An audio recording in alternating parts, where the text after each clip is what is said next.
नमस्कार, मैं हूं अशोक मिश्रा मैं हूं राजेश शर्मा और आप देख रहे हैं वायरल वाणी।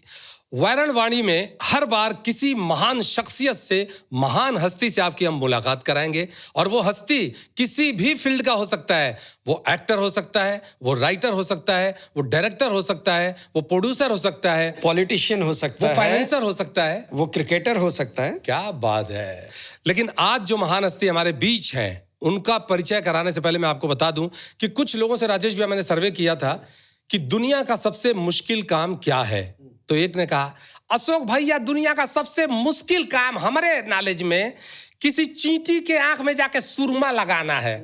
तो दूसरे ने कहा, मेरे ख्याल से अशोक साहब दुनिया का सबसे मुश्किल काम है कुत्ते की पूंछ को परमानेंटली सीधा कर देना। मैंने एक से पूछा, उसने बोला सबसे मुश्किल काम है किसी को पैसे अगर उधार दिए वो वापस लेना। ये ज्वलंत समस्या है और सबके साथ होता है। खैर, ज्यादा फुटेज नखाते हुए मैं बताना चाहूंगा दोस्तों, आज जो हमारे मेहमान हैं उनको देश का बच्चा बच्चा जानता है, बल्कि हिंदी उर्दू बोलने वाला हर व्यक्ति जानता है। वो हैं the great Indian laughter challenge first के विनर सुनील पाल। नमस्कार दोस्तों, मैं हूं सुनील पाल, आपका कॉमेडी का लाल, और मैं दूंगा जवाब, आप करो सवाल। क्या बात है। ये आपके सुनील लिए भाई, ये आपका स्वागत है। कितनी खूबसूरत महफिल है। हाथ में एक बुके और साथ में दो भूखे। भूखे तो हम हैं ही भाई, हम आपके जवाबों के भूखे हैं। क्या बात है। True true true. तो राजेश भैया, मुझे लगता है सवालों की फायरिंग शुरू होनी चाहिए। सुनील भाई, आपका स्वागत हो गया। अब मुद्दे पे आ जाते हैं। कैसे थे बचपन में सुनील पाल? ओह, थोड़ा यस याद करना पड़ेगा थोड़ा, क्योंकि बॉम्बे में आया 30 साल हो गए जी, लाफ्टर चैलेंज को 20 साल हो गए, और मुझे दुनिया में 50 साल हो गए। ओ, हाफ सेंचुरी हो गई। उम्र बता दिया आपने। तो मेरा जन्म जो है दो बड़ा ऐतिहासिक डेट है, ऐतिहासिक तारीख। अच्छा, कैसे कैसे? 2 मई 1975। 2 मई 1975 लोग पैदा होने में 9 महीने लगाते हैं। 9 महीने। मैं सेकंड में पैदा हुआ है। सेकंड में मई। ओ, मैं सोचा 10, 20, 50 लाख सेकंड वो गिनवा देंगे। राजेश जी भूलिएगा मत, सुनील पाल के सामने बैठे हैं। अच्छा। और पूरा महीना मुझे आशीर्वाद आ रहा, मे गॉड ब्लेस यू। अरे वाह वाह वाह वाह। मतलब 1 मई को लेबर डे होता है, मजदूर दिवस। दूसरे दिन ये मजदूर पैदा हो गए, वही लेबर पैदा हो गए। और 1975 में आपको पता है इमरजेंसी लगी थी। बिल्कुल। इस साल भी इमरजेंसी लगी है। Yes yes yes. इस बार किसी और इंदिरा जी की, इस बार कंगना जी की। और दोनों इंदिरा जी के ऊपर है। और 1975 में फिल्म शोले भी रिलीज हुई थी। शोले ऐतिहासिक फिल्म। वाह वाह वाह। तब से लेके अब तक पूरी मेरे हालात मुझसे करे, सुनील शोले शोले, यहाँ शोले वहाँ शोले, लेकिन सबको हंसा। सही है सही है। मूरसा में पैदा हुआ, छोटा सा गांव चंद्रपुर डिस्ट्रिक्ट में। अच्छा। मूरसा से मुंबई आया, मुंह का काम किया, मुकाम बनाया, और तब से मुंह की खा रहा हूँ। वाह। मुंह चल रहा है। एंड तो बचपन से ही फिल्में देखने का शौक, फिल्मी कलाकारों को कॉपी करने का शौक, फिल्में देखने का बड़ा शौक था। मेरे घर से लेके स्कूल के बीच में डॉक्टर बाबा साहब आम्बेडकर स्कूल में पढ़ता था मैं। देखिए, संविधान तब से मुझे तब से सावधान हूँ, और सबसे संविधान साथ फॉलो कर रहे हैं जी। घर से लेकर स्कूल तक 3 टॉकीज पढ़ती थी, Shri talkies, Dilip talkies, Subhash talkies, Ballar Shah. वाह। बल्लार शाह, अच्छा, शहरी मतलब शाह, एक शहंशाह के नाम पे बल्लार शाह। वाह। शुरुआत जो है बल्लार शाह। और मेरी तरक्की भी मैं कहता हूँ जमीन से आसमान तक की है। वो कैसे? मेरे पिताजी रेलवे में थे, तो पहले मैं रेलवे क्वार्टर में रहता था, यानी ट्रेन के पास जमीन। अब मैं सांता क्रूज में एयरपोर्ट के पास रहता हूँ।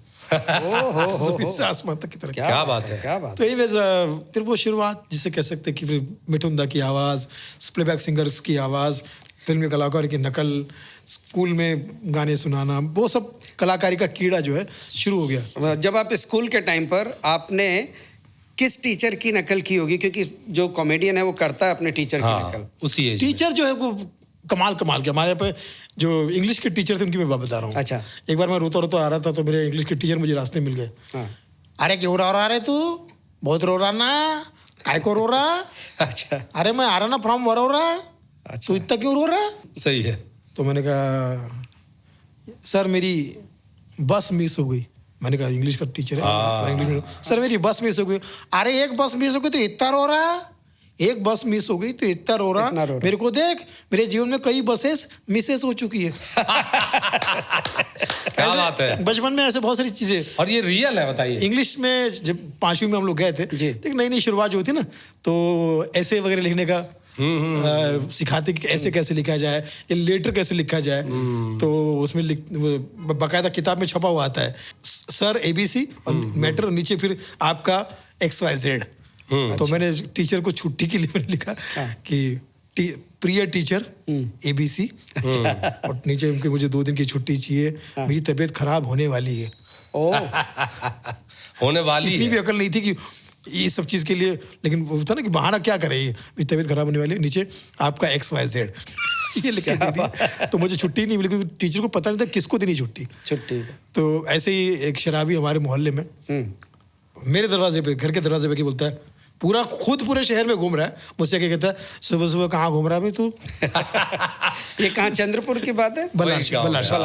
मैंने कहा भाई, बल्लारशाह शहर ऐसा था कि वहाँ हर ट्रेन रुकती थी, हर ट्रेन। अच्छा। मतलब चंद्रपुर डिस्ट्रिक्ट में इतनी ट्रेनें नहीं रुकती थी, क्योंकि बल्लारशाह आंध्र प्रदेश का और महाराष्ट्र का लास्ट स्टेशन है। आप देख सकते मेरे अंदर आंध्र प्रदेश भी है और महाराष्ट्र भी है। तो थोड़ा बहुत बोलते भी हैं क्या वहाँ के को निमिदा प्रेम उन्नति, आई लव यू। हाँ, मुझे लगा गाली दे रहे हैं। तो जितना सोचा भाई, अच्छा, वहां पर सुबह के टाइम में 9 बजे का शो भी लगता था। उसमें एक एंटी रामाराव जी की फिल्म, कमला हासन की फिल्म, रजनीकांत जी की सुबह लगती थी, नागार्जुन की फिल्म है, वो सब बड़ा मजा आता था, क्योंकि हमारे यहाँ पे बहुत सारे साउथ इंडियन भी काम करने आते थे। बॉर्डर है तो वो काम कर, और जो होता ना लेबर क्लास के लिए बहुत सारे मजदूर भाई वहां से आते थे। तो ये सारे जोक्स मेरे वहाँ होते थे। डबल रोटी बेचता था मैं उसी एज में। हाँ, डबल रोटी मतलब ब्रेड। हाँ, ब्रेड। ओके। जो वड़ा पाव में जो पाव होता है, वो हमारे गांव में डबल रोटी बोलते हैं। हाँ। तो वो बेचता था, तो पूरे सुबह सुबह ऐसे लादी लेके, डबल रोटी। तो एक बेवड़े ने मुझे बोला, इधर आ बे, क्या बेच रहा तू? क्या बेच रहा बे? मैंने कहा डबल रोटी। साले, इस महंगाई के दौर में आदमी को खाने को सिंगल रोटी नहीं मिल रही, तेरी डबल रोटी कौन खाएगा? बहुत सही, बहुत बढ़िया। तो इस तरह के पंचेस बहुत सारे बचपन में होते थे। तो ये बचपन में रेलवे में आपके पिताजी थे। हाँ, यस। तो उससे कुछ रिलेटेड? रेलवे में हमारे गेट टुगेदर बोलते हैं उसको, गैदरिंग बोलते हैं, गैदरिंग होती थी। तो उसमें मैंने भाग ले लिया, और उस टाइम में हिम्मत देखो मेरे, डांस कंपटीशन में भाग ले लिया। और डांस में भी कौन सा डांस कर रहा हूँ, जितेंद्र जी का डांस। कितना हिम्मत वाला था मैं, और फिल्म का नाम भी हिम्मत वाला था। वाह। वो गाना था, लड़की नहीं है तू लकड़ी का खंबा है, बक बक मत कर नाक तेरा लंबा है। पद्मालय की फिल्म हिम्मत वाला। तो उसमें मुझे इत्तेफाक से पहला इनाम मिल गया। क्या मिला? फर्स्ट कटोरा। कटोरा? स्टील का कटोरा। एक तो रेलवे का काम, ऊपर से कटोरा। अब आप सोचिए, ये जो आपका चटोरा है, इसका पहला इनाम स्टील का कटोरा है, जिसने इससे आपका प्यार बटोरा है। वाह वाह वाह। क्योंकि मैं जब कटोरा लेके घर पे गया, पिताजी को मैंने कहा मेरे जो कटोरा मिला, बोले वाह अब तेरा धंधा शुरू हो गया, तो कहीं भी जाके मांग। मगर पिताजी का कहना यह था कि जाके मांग, मतलब ज्ञान मिले ज्ञान मांग, आशीर्वाद मिले आशीर्वाद मांग, कला मिले जो मिले मांग। तो वो स्टील का कटोरा लेके मैं अभी भी मांग रहा हूँ, and still I am working. वाह वाह वाह। बड़े लोगों का तो समझाने का तरीका ही बड़ा अलग होता है। हाँ, पिताजी बोलते थे तू रेलवे में काम कर, हमारे यहाँ पे भर्ती हो जा बोलते थे, रेलवे में भर्ती हो जा। मैंने आज सोचा कि पिताजी ने मुझे बोला था रेलवे में भर्ती हो जा, उस वक्त तो नहीं हो सका, लेकिन आज मुझे कभी कभी लगता है कि मैं रेलवे में ही हूँ। कैसे भाई? जो हमारी कला क्षेत्र है, वो रेलवे का ही एक दूसरा पार्ट कह सकते हैं। वो कैसे? फिल्म लाइन है, रेलवे लाइन। वाह वाह। OTT प्लेटफॉर्म है, रेलवे प्लेटफॉर्म है। म्यूजिक ट्रैक है, रेलवे ट्रैक है ना। टीवी स्टेशन है, रेडियो स्टेशन, वाह रेलवे स्टेशन कनेक्ट। और इसीलिए तरक्की का रेलवे। वाह। BR फिल्म, भारतीय रेलवे। क्या बात है। अच्छा, एक चीज में बीच दिमाग में आ रहा है मेरे, कि उम्र क्या थी सुनील पाल की जब ये सब हलचल कर रहे थे आप? ये सब मेरा 10 साल के पीरियड की बातें मैं बता रहा हूँ। 10 साल की पीरियड में सब चीज़ें हो रही थी, क्योंकि फिर मेरे पिताजी की बदली होती थी, तो फिर मैं वहाँ हिंगनघाट में आया। तो हिंगनघाट भला चंद्रपुर डिस्ट्रिक्ट मेरे पिताजी का एरिया, और वर्धा डिस्ट्रिक्ट मेरे माँ का एरिया। तो वहाँ आया, तो वहाँ के फिर अलग दोस्त मिले, वहाँ पर भी शुरू हुआ कलाकारी का सिलसिला। और लेकिन ये कि मुझे एक टाइम के बाद फिर मैं कलाकार के नाम पे बदनाम हो गया था। अच्छा, मेरे एरिया में थोड़ा बदनाम हो गया था। कैसे? लोग बोलते थे ये फिल्मी कीड़ा है, इसका क्या करे, बच्चों को इसके साथ खेलने मत दो, बर्बाद बिगाड़ कर देगा। देगा। ये बच्चों को गाने सिखा देगा, फिल्म के एक्टिंग सिखा देगा, खुद तो पढ़ाई करता नहीं, पढ़ाई से दूर हो जाएगा। तो एक मैं हास्य का पात्र बन गया था। वाह। तो फिर धीरे धीरे घर में वो सब चीज़ें मुझे लोग नापसंद करने लगे, हालांकि उनका कसूर नहीं था। वो सोचते थे कि यार, मेरे पिताजी कहते थे कि कुछ पढ़ाई कर ले, लिख ले, काम कर ले, कोई नौकरी कर ले। हालांकि पिताजी को भी गाने गाने का शौक था, लेकिन वो वही बोलते थे कि ये सब शौक रख, बराबर, लेकिन तू ये कर। लेकिन मैं पूरा टोटल इसी में शामिल था। अच्छा, उस वक्त के जो आपने बताया, उस वक्त के जो दोस्त थे, आज कोई है टच में? हाँ, एक दो दोस्त है टच में है, बिल्कुल है। उसमें क्या, उस वक्त क्या होता था, जब नया नया वीडियो आया था तो वीडियो पार्लर में घुसा रहता था मैं फिल्म देखने के लिए। वीसीआर बाद में आया। वीडियो जो पहले जो सिर्फ डायरेक्ट वीडियो आता था, वीडियो पार्लर सिर्फ फिल्में लगती थी। अच्छा, वो वीडियो में वो उसका एक वीसीआर फिर आया तो वो कॉमन हो गया फिर घर घर में खरीदने। फिर उसके बाद में फिर टेप रिकॉर्ड तो सबके पास था ही। 2 in 1। हमारे बाजू में टेप रिकॉर्ड था तो उसमें गाने बजते थे, शोले फिल्म की स्टोरी बजती थी, वो भी सब याद कर लिया। जॉनी बेकर का कैसेट आ गया, हंसी के हंगामे, वो भी मैंने याद कर लिया। तो वो सब सुनाता था। सुदेश भोसले के बाद में कैसेट भी आया, झुमरी दले, वो भी सुन लिया। तो मुझे फिर वो मैं फिल्मी कलाकारी वाला मामला मेरे अंदर ज़्यादा आ गया। गाने लिखने लगा, एक्टिंग करने लगा, म्यूजिक ट्यून खुद बनाने लगा बचपन में ही। वाह। मूर्तिकार बन गया, मूर्ति बनाने का, पेंटिंग का शौक, कलाकारी का हर एंगल, हर अंग मैंने इस्तेमाल, मुझे मतलब मुझसे सराउंडिंग होने लगा मेरे था। तो मुझे समझ में नहीं रहा था कि घर वाले पसंद नहीं कर रहे, मोहल्ले वाले पसंद नहीं कर रहे, लेकिन मेरा झुकाव उस तरफ ही ज़्यादा था। तो यही वजह था कि फिर मैं बचपन तो थोड़ा सा गड़बड़ ही गुजरा, क्योंकि फैमिली में इतना बैकग्राउंड अच्छा था नहीं। पिताजी का एक उनका ग्रुप था, किंग सर्कल जिसे मैं कहता हूँ। अच्छा। पीना खाने वाले सब लोग थे उसी में, किंग सर्कल। तो उसमें फिर घर पे तो फिर मैंने बचपन से काम करना शुरू कर दिया। मैंने बचपन में हर काम किया। अच्छा, चाहे जो पतंग बेचा, मैं कड़िया का काम करता था, गड्ढे खोदने का, दाल मिल में चना लेके डालना, दाल मिल में डालना, वो करता था। बड़े बड़े जो स्टार्स हैं उनका फुटपाथ से कहीं ना कहीं जुड़ाव रहा है, उनकी शुरुआत वहाँ से हुई है। तो फुटपाथ का कोई किस्सा? फुटपाथ का तो सिलसिला थोड़ा बहुत तो गांव में से था भी और यहाँ भी, लेकिन बॉम्बे में मेरा ज़्यादा हो गया, क्योंकि बॉम्बे में जब आया मैं 1995 में, उसके पहले नागपुर आया। नागपुर में भी रिक्शा चलाता था, तीन पैडल वाली रिक्शा। तो उसमें फिर वो बड़ा वो सेठ आके बोलता था, सदर जाना है, कितना लेगा बे? उनका 5 रुपया, 2 रुपया दूंगा। तो मजबूरी में बिठा दिए अभी कि यार साइकिल चले जा रही है। और ऑफिस में ऑर्केस्ट्रा में काम करता था, ऑफिस में रहता था। तो पार्ट टाइम में वहाँ पर ऑफिस बॉय भी बन जाता था, ऑर्केस्ट्रा में पीछे बैक स्टेज भी करता था, सामान उठाने करना, और परफॉर्मेंस का ही पैसा मिलता था, लेकिन उसमें भी खुश था मैं कि चलो। यानी मंच आपको नागपुर में मिल गया था। यस। तो वहाँ पे एमपी के दौरे, और ठंड वहाँ पर इतनी ज़्यादा पड़ती है, भयंकर ठंड। तो ठंड के में प्रोग्राम होते थे और बाकी सब तो आर्टिस्ट हो जाते थे, और मैं कड़ाके की ठंड में बेचारे 1-2 मजदूरों के साथ में पूरा सामान पैक करता था। और मुझे वही ट्रीटमेंट मिलता था जो मजदूर को मिलता है, क्योंकि मुझे बहुत ज़्यादा ज़रूरत थी। और तो मैं ऑफिस में सोता था, रहता था। मेरा एक दोस्त था अरुण हिवराड़े, उसके घर पर रहता, लेकिन उसका घर बहुत छोटा था बेचारे का, एडजस्ट नहीं हो पा रहा था। तो फिर वो ऐसे तैसे वो सब समय गुजर रहा था। आपने बहुत स्ट्रगल कमाल है ये तो। मतलब रिक्शा भी चलाया, फुटपाथ पे सोए, चाय भी बेची। और साप्ताहिक मार्केट में आठवड़ी बाजार जैसे बोलते हैं, उसमें सब्जी की दुकान में असिस्टेंट भी बनता था, सब्जियां साफ करना, ये करना। और एंड में जो बची हुई सब्जी थी वो घर में ले जाने के लिए मिलती थी, कि इस सब्जी से मेरा घर का खाना राशन चल जाता था। कभी आज उस दौर को सोचते हैं तो क्या लगता है? अभी भी जाता हूँ मैं बल्लार शाह में, मफलर बांध लेता हूँ और वो आठवड़ी बाजार में अकेले घूमता हूँ मैं। इससे आपको ऑब्जर्वेशन, मुझे अच्छा लगता है वो। मुझे अपना एक स्कूल में जाता हूँ, स्कूल में जाता हूँ, स्कूल के पास घूमता हूँ, गाड़ी कहीं ठिकाने पे लगा देता हूँ, मैं ड्राइवर को बोलता हूँ कि भैया 2-3 घंटे के बाद ही आऊँगा मैं। और अपने एरिया में यहाँ वहाँ मतलब 3-4 घंटा पैदल चलता हूँ मैं वो पूरे शहर में। और मुझे आज भी मेरा बल्लार शाह शहर, जो मैं छोटा सा शहर है मेरा, मुझे पसंद है। फिर हिंगनघाट भी मुझे बहुत पसंद है, जहाँ भी मेरा अधिकतर समय गुजरा। बर्थ प्लेस नागपुर भी है। तो लेकिन फिर मैं आ गया 1995 में बॉम्बे। मुझे किसी ने, ओमी सिंह करके एक लड़का है वहाँ पे ऑर्केस्ट्रा में मिमिक्री करता था, ओके। तो वो मुझे बोलता था कि इतनी मेहनत अगर तो बॉम्बे में करेगा तो तुझे कुछ रास्ता मिल सकता है।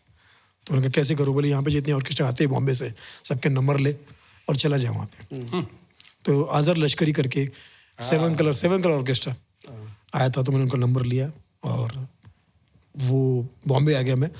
तो वो नहीं मिले मुझे उसी एरिया में, तो उसी एरिया में चाय की दुकान पे काम पे लग गया। वाह, तब मुझे पता नहीं था कि चाय की दुकान पे काम करने वाला, चाय बेचने वाले को हिंदुस्तान में आगे चल के इज्जत मिलेगी। क्या बात है। वाह वाह वाह। मैं डॉली चाय वाले की बात कर रहा हूँ, आप किसकी बात कर रहे हैं? आप जो समझ रहे हैं वो भी सही आप है। जो समझो भी सही। अच्छा सुनील भाई, पहली बार जो आपने मंच पे परफॉर्म किया होगा तो आपके पैर कांप रहे थे या माइक कांप रहा था?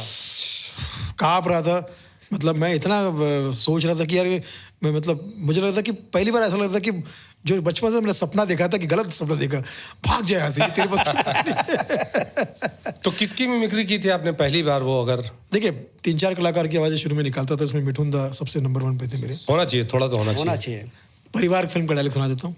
हाँ, वो हम लोग स्टेज पे सुनाते थे कि मिठुन दा मीनाक्षी ऑडिशन, यस यस, जिसमें बंदर अंदर बड़ा अरे जबरदस्त, फेवरेट बड़ा फिल्म। पसंद है। ग्रेट। सेठ जी, ये हमारा गट्टू है, इसे अपने पास रखिए, इसे पढ़ाइए लिखाइए, बड़ा आदमी बनाइए, और जब ये गट्टू पढ़ लिख के बड़ा आदमी बन जाएगा तो ये मदारी अपने परिवार के साथ उससे एक बार मिलने आएगा। क्या बात, वाह। तो आप कहना कि ये जो मदारी है ये तेरा बाप है, इसने तुझे बचपन में पाला था। नहीं नहीं, उस वक्त अच्छा नहीं लगेगा ना। आप कहना ये जो मदारी है ये तेरा नौकर था, इसने तुझे बचपन में पाला था। हम सब उसको दूर से ही देख के चले जाएंगे, साहब जी, दूर से ही देख के चले जाएंगे। वाह, माल है, Very वाह वाह वाह emotional. सुनील भाई, इमोशनल। ये तो मिथुन दा का इमोशनल, बाकी तो मंगल के दिन ही पैदा हुआ था और मंगल के दिन ही मरेगा, तेरे नाम का कुत्ता पालूं। वाह। मिथुन दा से किसी ने कहा कि मिथुन दा आपके दोनों बेटे चल नहीं रहे तो आपको मोती दान करना पड़ेगा। अच्छा। तेरे जात का कुत्ता पालो, अपने बेटे को चलने के लिए मैं अपने लाडले कुत्ते दान नहीं कर सकता। तूने कहा था ना मोती दान करना। अच्छा सुनील भाई, एक चीज और, अशोक भाई, आप मिथुन दास से के साथ शो किए ही होंगे, उनसे मिले शो होंगे, किया है। तो कभी उनको आपने ये मिमिक्री सुनाई? सुना, ये भी सुना, ये भी डायलॉग। अच्छा, ये भी सुना है। फिल्म अपना क्या रिएक्शन था उनका? जब हमारा लाफ्टर चैलेंज के बाद मेरा एक शो आया था अंताक्षरी, जी टीवी पर, तो उसमें सेलिब्रिटी के एपिसोड में सबसे पहले मिठुन दा ही आए थे। अच्छा। और मैं बड़ा खुश था कि मैं यार जिनसे आज बॉम्बे में जब मैं उनका एड्रेस लेके आया था वो भी नहीं मिले, ऊटी शिफ्ट हो गए थे वो टाइम में। तो डायरेक्ट मतलब कट्टू 20 साल के बाद समझ लो, या हाँ 10 साल के बाद, सॉरी 10 साल के बाद मैं मिथुन दा से मिल रहा था। तो मैं सोचा कि उनको बताऊंगा कि मैं आपका कितना बड़ा फ़ैन हूँ, आपका एड्रेस लेके आया था। ऐसा बोलते मैं अपनी वैनिटी से बाहर निकला और सोचा कि अब मैं स्टेज पे जाऊंगा, मिलेंगे मिथुन दा मुझे। तो पीछे से एक आवाज़ आया, सुनील। अच्छा। तो बोला पीछे, तो मिठुन दा खुद मुझे, जला क्या बात है, मैं तेरा फैन हूँ रे। ओ वाह वाह, ये अचीवमेंट है। मैंने कहा जो बात मैं बोलने वाला हूँ, अगर मेरा उस्ताद और मेरा स्टार मुझे कह रहा है, मुझे जाके पैर छुआ, ये वो और मुझे याद है आपने परफॉर्म किया था तो उनके आंखों में आंसू आ गए थे। ड्रीम कम्स ट्रू वाली बात है वो। तो खैर वो ऐसे बहुत सारे, I am very lucky Rajesh भाई कि जिन का मैं फैन रहा हूँ अशोक जी, वो लोग मुझे नाम से जानते हैं, जिनके उनके साथ मेरे आज पारिवारिक संबंध है। तो मेरे लिए इससे बड़ा क्या अचीवमेंट हो सकता है, क्या अवार्ड हो सकता है। मेरे बहुत सारे अचीवमेंट के साथ में ये भी एक मेरा बहुत बड़ा अचीवमेंट है कि जिनका मैं कट्टर फैन रहा हूँ वो सब मुझे अपना एक परिवार का हिस्सा मानते हैं। हाँ, उमर शरीफ साहब भी आपके घर पे आए थे। मेरे घर पे आए थे। जॉनी लीवर साहब के घर पे मेरा आना जाना है, और राजपाल यादव, मिथुन दा, कुमार शानू जी, उदित नारायण साहब, शब्बीर कुमार साहब, ये सारे गोविंदा जी जिनका मैं फैन हूँ। सुनील शेट्टी। मुझे याद है एक पार्टी में मैं और आप थे और सुनील शेट्टी जी की नकल किया था इन्होंने टीवी पे, बहुत हाईलाइट हुआ था, आपको याद होगा। इन्होंने किया था जो। तो इनको भी नहीं पता सुनील शेट्टी मुझे पर्सनली जानता है या क्या। मैं गवाह हूँ भैया, पीछे से सुनील शेट्टी ने सुनील अरे सुनील, तो मैंने कहा सुनील ही सुनील कर रहा है, तो उनको बोला सुनील शेट्टी, ओए, वो अपनी ही एक्टिंग करके। अच्छा। मैं इतना अच्छा लगा था, तो वो याद है मुझे। जी। क्या बात, तो ये तो कमाल है। अचीवमेंट्स है सुनील भाई। तो मुझे लगता है कि ये कह सकते कि कोई माँ बाप या ईश्वर की कृपा आप है और मेहनत जी, जिसकी वजह से बोलता है। मुंबई में कैसे शुरुआत हुई आपकी? मुंबई 1995 में जैसे बॉम्बे आया, हाँ। तो जैसे कहा अजहर लश्करी मिले नहीं, कहीं टूर पे गए थे, बहुत दिन के बाद मिले, कुछ दिनों के बाद। उस वक्त बिजी आर्टिस्ट थे हाँ, वो। वो बहुत बिजी आर्टिस्ट, बहुत बिजी और बहुत अच्छे आर्टिस्ट थे। यस। मिठुन दा का एड्रेस लेके आया था मायापुरी से। अच्छा। मायापुरी से तो, लेकिन वो भी नहीं मिले, वो भी ऊटी शिफ्ट हो गए थे। तो चाय की दुकान पे नौकरी कर ली, और वो ऐसा एरिया है कि वहाँ पर एक ना एक बार तो बॉलीवुड वाला आता ही आता है। मुंबई का कौन सा एरिया? सांता क्रूज, जहाँ पे हिंदू शमशान भूमि भी है, ओ, मुस्लिम कब्रिस्तान भी है, और क्रिश्चियन सेमेंट्री भी है। तो वहाँ पे हर आदमी एक ना एक बार तो जरूर आता है। खुशी में नहीं तो गम में ही सही। जीते जी ना है तो कोई बात नहीं, एंड में तो आता है। आता ही है। तो ये आइडिया भी दे रहे हैं कि जिनको सेलिब्रिटीज से मिलना है तो वो उसके वहाँ आ आसपास जाए, खड़े रहें। वहाँ आ जाए।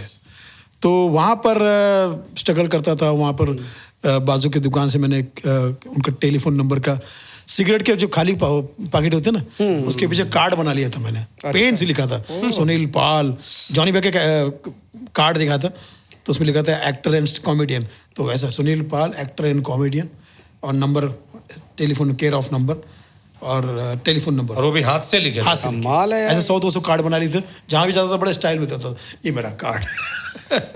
तो केयर ऑफ नंबर था, तो वो जिसका नंबर, जिसका फोन था, अरे तेरा फोन आया था रे, परसों आया था। हाँ?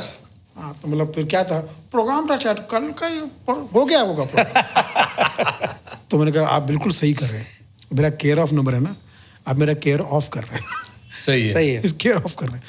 तो वहाँ पर कोई ना कोई आते रहता मिलने के लिए। एक दिन महेंद्र कपूर साहब को देखा, बाजू में गैरेज में गाड़ी ठीक करने आए थे। अच्छा। मैं तो चौंक गया, मैंने कहा बाप रे, महेंद्र कपूर साहब, रामायण महाभारत के सिंगर, इतने बड़े सिंगर, और मेरे देश के कैसे आप उनकी नकल अच्छी करते हैं। वचन दिया सोचा नहीं, वाह। होगा क्या परिणाम, सोच समझ कर कीजिए जीवन में हर काम। मैं समझ गया मेरा काम हो गया, वाह। मेरा हर काम हो गया। मैंने जाके पैर छुए, बोले ना कौन बेटा, बेटा जी कौन, बड़े प्यार से, बहुत प्यार से बात करते थे। तो मैंने कहा सर मैं सुनील पाल हूँ, और मेरा ये कैसेट, एक कैसेट मैंने ऑर्केस्ट्रा से रिकॉर्ड करके लाया था, उसमें कुछ एक्टर वॉइस थे। मैंने कहा सर ये कैसेट है मेरा। ठीक है बेटा जी, सुनता हूँ, मेरा नंबर ले लो और कल परसों मुझे फ़ोन करो। मेरे पास तो कोई नंबर, मतलब केयर ऑफ नंबर था। मैंने कहा भाई तुम्हारा कोई नंबर है क्या? मैंने कहा दिया, मैंने कहा कि मैं ही कर लूँगा आपको फ़ोन। क्योंकि वो बताएगा नहीं, 4 दिन बाद बताएगा। तो फिर मैंने उनको फ़ोन किया, तो बोले बेटा एक काम करो, ये बिल्डिंग का नाम है Zareen apartment, Holi family hospital के पास। बराबर। मैंने कहा, तो बोले आ जाओ। मैं गया तो बोले तुम्हारे पास पासपोर्ट है? तो पासपोर्ट मैंने नया नया बनाया था उन दिनों। मेरा ऑर्केस्ट्रा में काम शुरू हो गया था मुंबई में। हाँ, अगाए बगाए मुझे बाबला जी में, 7 कलर में, शो टाइम में काम मिल जाता था। क्या पेमेंट क्या होती होगी? दीदार सिंह ऑर्केस्ट्रा में 150 वाह। ओह, तो ये मैं आपको बता रहा हूँ 95 में मैं आया था, 97-8 की बात बता रहा हूँ। मतलब 100-150 मिलने लग गए थे। तो जब आप मुंबई आए थे तो पॉकेट में कितने पैसे रहे होंगे उस वक्त आप? 150 रुपये लेके आया था। अच्छा। और वो भी चालू वाले, डॉक्टर बाबा साहब अम्बेडकर का मोर्चा था, उसी में आ गया था। अच्छा। मैंने कहा अपना हक प्राप्त करना है तो संविधान के तहत ही चलो। चलो भाई, क्या बात है। संविधान इंडिया। हाँ। तो यहाँ पर आ गया, और उसके बाद फिर तो महेंद्र कपूर साहब ने मुझे सुना, बोले काम करो मैं तुम्हें लेके चलता हूँ फिजी एंड सूरीनाम। वाह। हॉलैंड, ये नाम तो मैंने सुना, हाँ हॉलैंड और सूरीनाम। तो मैं ये नाम तो सुने भी नहीं थे, लेकिन मैंने चलो ये कहाँ है, बोले विदेश में है ये, तो इस टाइप का। सबसे ज़्यादा खुशी क्या हुई थी कि उनके घर पे प्रैक्टिस के लिए सब आर्टिस्ट आए थे, और उस वक्त खुशबू आ गई मुझे राजमा चावल की, कि घर के अंदर कुछ खाना बन रहा है, और एक हल्की सी आवाज़, खाना तैयार है लगा दे क्या? और मैंने कहा स्ट्रगल पीरियड, इससे अच्छी आवाज़, इससे अच्छा अनाउंसमेंट मैंने दुनिया में कहीं नहीं सुना। और वो जो चावल लगाया गया गर्मा गर्म। अच्छा, उन्होंने खिलाया सबको? हाँ, वो पूरा प्रैक्टिस में, अच्छा। आर्टिस्ट को। वाह।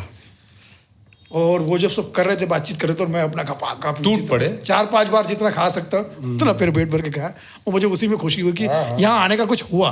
बस से आया था लेकिन कुछ मिला मुझे। फिर मुझे बोला कि तुझे लेके चलते हैं। तो कुछ मैंने ना पेमेंट की बात की ना किसी चीज़ की बात की। मैंने कहा लेके चलिए, जो मौका चाहिए था। मुझे जो दे देंगे आप दे दीजिए, मतलब दे देंगे क्या, कुछ बोलने की हिम्मत ही नहीं थी। फिर वो मुझे लेकर गए। पहली बार फ्लाइट में ही मैं इंटरनेशनल फ्लाइट में बैठा। वाह, डायरेक्ट। वो भी यूरोप के लिए। KLM की फ्लाइट, वाह। पहली फ्लाइट। और फिर वो मुझे लेके गए। 4 शो थे और 4 शो में उन्होंने मुझे पैसे भी ठीक ठाक दिए। लेकिन मेरे लिए खुशी की बात ये थी कि मैं विदेश का अरे खत्म। इतने बड़े सेलिब्रिटी, रेडियो भी मुझे लेके जाते थे, पापा जी, उनके बेटे और मैं, 3 लोग हम लोग, और सिंगर सुजाता मजूमदार थी आरजे के पास। हाँ, तो वो वहाँ पे मुझे लेके जाते थे और बड़ा मज़ा आता था। तो एक कह सकते कि अच्छी शुरुआत जैसे कह सकते। वहाँ से आते 10-15 दिन के बाद फिर मुझे मोरानीस के ऑफिस में जाने का मौका मिला। वो भी एक इत्तेफाक की बात है कि मैं कहीं से ऑर्केस्ट्रा शो करके आ रहा था, मेरे पास कोट था, थोड़ा सा गीला हो गया था, इस टाइप का गीला सिकुड़ा जो तो सामने एक आदमी मेरे को लगातार देखे जा रहा है। अच्छा। क्या कर रहा है तू, क्या कर रहा है तू? मैंने कहा सर शो वगैरह करता हूँ। प्रोग्राम कर रहा है? किस टाइप का प्रोग्राम कर रहा है तू? मैंने कहा कॉमेडी। कॉमेडी कर रहा है? ढकेल दूँ तो नहीं? वाह। ट्रेन में क्या कह रहा? ट्रेन में बैठ के बोला ढकेल दूं। ढकेल दूँ तो नहीं? उसका मकसद क्या था? वो क्या कहना चाहते, बड़े प्रोग्राम में ढकेल दूँ, मौका दे रहा था। फिल्म वाले प्रोग्राम में ढकेल दूँ। तो मैंने कहा मुझे लगा शराबी है, कोई बकबक कर रहा है, लेकिन किसी भी शो की बात कर रहा होगा तो मेरे लिए तो शो से मतलब है। तो मैंने कहा बताइए कहाँ जाना है, नंबर लिख ले, मोहम्मद नाम है, मेरा नाम ना लियो, अभी गाली दे के आया हूँ। अच्छा। तेरी काम न मिलेगा। तो फिर उनसे नंबर लेके मैंने कहा भाई कोई भी शो हो मेरे, मुझे तो शो से जरूरत मतलब है। तो उसी दिन मैंने PCO से फ़ोन किया तो एक आवाज़ है, हेलो। मैंने कहा मैं मोहम्मद भाई से बात करता हूँ। मैं बोल रहा हूँ, बोल। अच्छा। तो उन्होंने बोला, मुझे लगा कि कोई, तो फिर मैंने जैसे उनको फ़ोन किया तो बोले ठीक है एड्रेस ले ले ऑफिस का, जू पे। बस से गया, मैं उतरा, मैं बोला यार देखते किसी ने घर पे बुलाया होगा, लेकिन कोई बात नहीं, 100-150-200 का कोई भी प्रोग्राम मिल जाए मुझे तो मज़ा आ। सोची वहाँ तक थी ना उस वक्त। तो गया बिल्डिंग के ऑफिस में। तो जैसे ही ऑफिस में घुसा तो मेरे सामने सरोज खान निकल रही थी। अरे बाप रे, ये तो बहुत बड़ी कोरियोग्राफर है। मैं प्रणाम हट करके वो तो मैंने कहा प्रणाम। अंदर गया तो रिसेप्शनिस्ट बैठी कोई महिला फ़ोन पे, हाँ जी किससे बात मिलना है? तो मैं कहा मोहम्मद भाई ने बोला आपको? सर आपने, क्या नाम है आपका? सुनील पाल को बुलाया है क्या? ओके बैठे। अब मैं बैठा तो अब मैं ऑफिस की तरफ देख रहा हूँ, दीवारों पे शाहरुख खान शो, अमिताभ बच्चन शो, फला शो। मैं बोला ये तो बहुत बड़ी हस्ती के पास आ गया, गलती से कहाँ भेज दिया? ये सिनेयुग मोरानीस का ऑफिस था। मुझे लग रहा है आपकी भावना उस वक्त ऐसी होगी, यार बस यहाँ आ गया, मेरा काम हो गया है, आगे शो ले। मेरा तीर्थ स्थल जो है मुझे मिल गया है। तो उन्होंने मुझे बुलाया अंदर। अच्छा। तो मैं अपने साथ में एक तो फोटो लेकर गया था, सब महेंद्र कपूर साहब के साथ में जो ऐसे फोटो। तो हाँ बोल कहाँ किया तूने, क्या किया? सर अभी मैं हॉलैंड और वेस्ट इंडीज़ जाके आया महेंद्र कपूर जी के साथ में। अच्छा ये ठीक है, कुछ सुनाएगा कुछ? तो हाँ सुनाता हूँ, रुक जा। करीम मुरानी अली मुरानी, बड़े बड़े प्रोड्यूसर, मतलब बड़ी हस्तियाँ। लेकिन ये किस्मत है सुनील भाई कि वो बंदा ट्रेन में मिला, उसने बोला, उसने मुझे ट्रैक पे लाया। कमाल है। और देखिए ट्रेन का रिश्ता यहाँ भी। हाँ यहाँ भी ट्रेन का रिश्ता। यस। फिर तो वो आए, हाँ क्या हुआ रे, क्यों बुलाया मुझे? तो बोला ये सुनील पाल है, कुछ करता है, सुना। तो मैंने उनको सुनाया। तो मैंने उस टाइम में जो भी मुझे आता था। क्या सुनाए थे? एक लाइन। और उस टाइम में मैंने नया एक आइटम बनाया था। वीरप्पन का स्कैंडल हुआ था कि वीरप्पन ने राजकुमार साहब को किडनैप किया था, साउथ कर्नाटक के। उन्होंने जो वहाँ के जगह पे हिंदी फिल्मों के राजकुमार साहब को किडनैप कर लेते। तो हम करके इतना नाक में दम कर देते उनके कि वो बोलते थे कि भाई इस आदमी को सरेंडर, इस आदमी की वजह से, टॉर्चर की वजह से हम सरेंडर कर रहे हैं। ये मैंने किया तो राजकुमार साहब को पूरा, तो राजकुमार उनको परेशान कर रहे हैं, सुनो वीरप्पन यहाँ आओ, हमारे लिए पानी लाओ, हमारे लिए खाना लाओ, सुनो तुम्हारी मुँह से जरा खेलने का मन कर रहा है। अच्छा। इस टाइप को। तो वीरप्पन परेशान होके आइयो ये काम करो, हम सरेंडर के लिए तैयार है।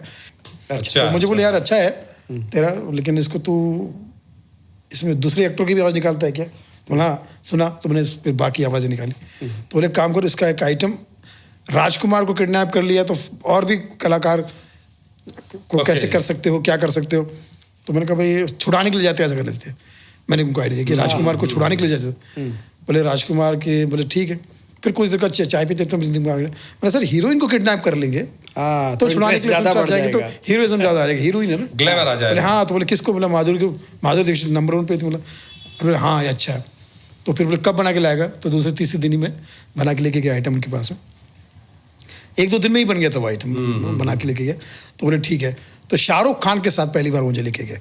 अच्छा बातचीत कैसे करे हो, तू है तेरे बाद में शाहरुख का एंट्री कर देंगे, अक्षय उसमें आ जाएगा, अक्षय खन्ना, फिर उर्मिला मातुर को डाल देंगे, नम्रता का क्या करें, इसकी एंट्री के बाद नम्रता को डाल देते और आप अंदर से मैं बोला ये क्या हो कह रहा है, ये कौन है।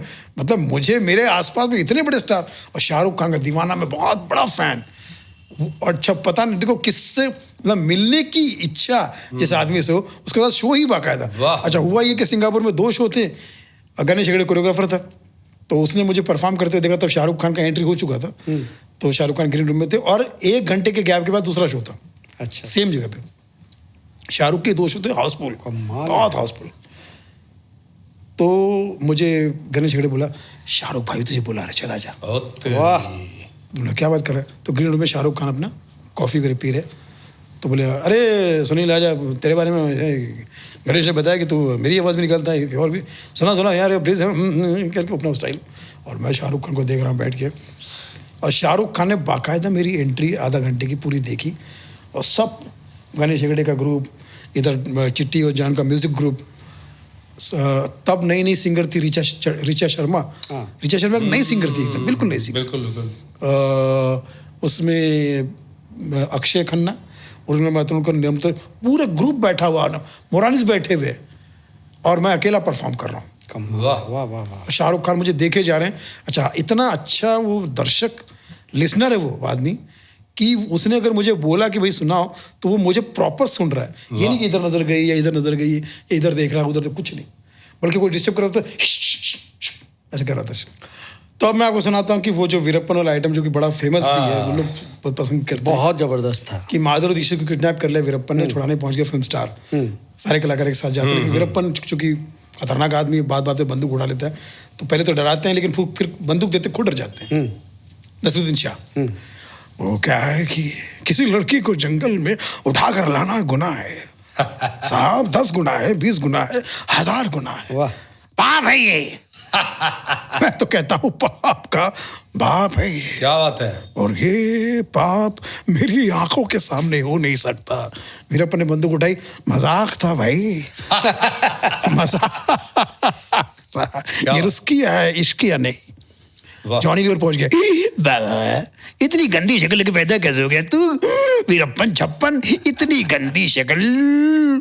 तो किसी ने कहा भाई साहब किससे बात कर रहे, वो कौन है गंदी शक्ल वाला, उसे हटाओ मैं डर रहा हूँ। सर वो तो आईना है मिठुंदा पहुंच गया, ओए ओए मारबो এখানে লাশ পড়বে শ্মশানে, আমি ফাটা কেষ্ট, আমি একটো কোবড়া, এই বেটা বড়াই নাই জল ঢড়াই নাই, আমি এক বড়াই ছবি। वीरप्पन ने कहा मेरे हिंदी के मानदे हैं, आप उसे बंगाली में क्या बात कर रहे हैं। अगर तूने माधुरी को नहीं छोड़ा तो मेरी आने वाली फिल्म जो कि बहुत बड़ी फ्लॉप है वो मैं तेरे ऊपर छोड़ूंगा। अरे तू तो तड़प तड़प के मर ही जाएगा। तो वीरप्पन ने कहा अगर नहीं मरा तो फिर तुझे ग्रैंड सैल्यूट। क्या बात क्या बात क्या बात, तेरा कुछ नहीं बिगाड़ी की DID, तेरे पीछे चढ़ूंगा CID। अब इनके पीछे पहुंच गए हमारे आजकल पंकज त्रिपाठी बड़े छाए हुए, उस वक्त तो नहीं कराते मैं अभी के। बहुत बढ़िया, वाह बहुत बढ़िया, वाह। मुन्ना बाबूजी कहते हैं कि जो महिलाओं का सम्मान नहीं करता उसका जीवन व्यर्थ है। उच्च कोटि के मूर्ख हो तुम, विशुद्ध रूप से लड़की को छोड़ दो, बलिदान करना पड़ेगा। लड़की को छोड़ दो, बहुत जाओगे दूर, फ्रॉम मुंबई टू मिर्जापुर। अच्छा बढ़िया, छोड़ दो, बलिदान करना पड़ेगा। वीरप्पन ने बंदूक उठाई, अब हमको कन्यादान करना पड़ेगा। वीरप्पन के पीछे पहुंच गए अपने हमारे नवाजुद्दीन सिद्दीकी। अच्छा बहुत जोर है द्वारा में, बहुत ताकत है द्वारा में, माँ का, बाप का, भाई का, सबका कसम खा के है नवाजुद्दीन माधुरी को छुड़ाएगा आज के दिन। शानदार, जबरदस्त, जिंदाबाद। कभी कभी लगता भगवान आप ही है।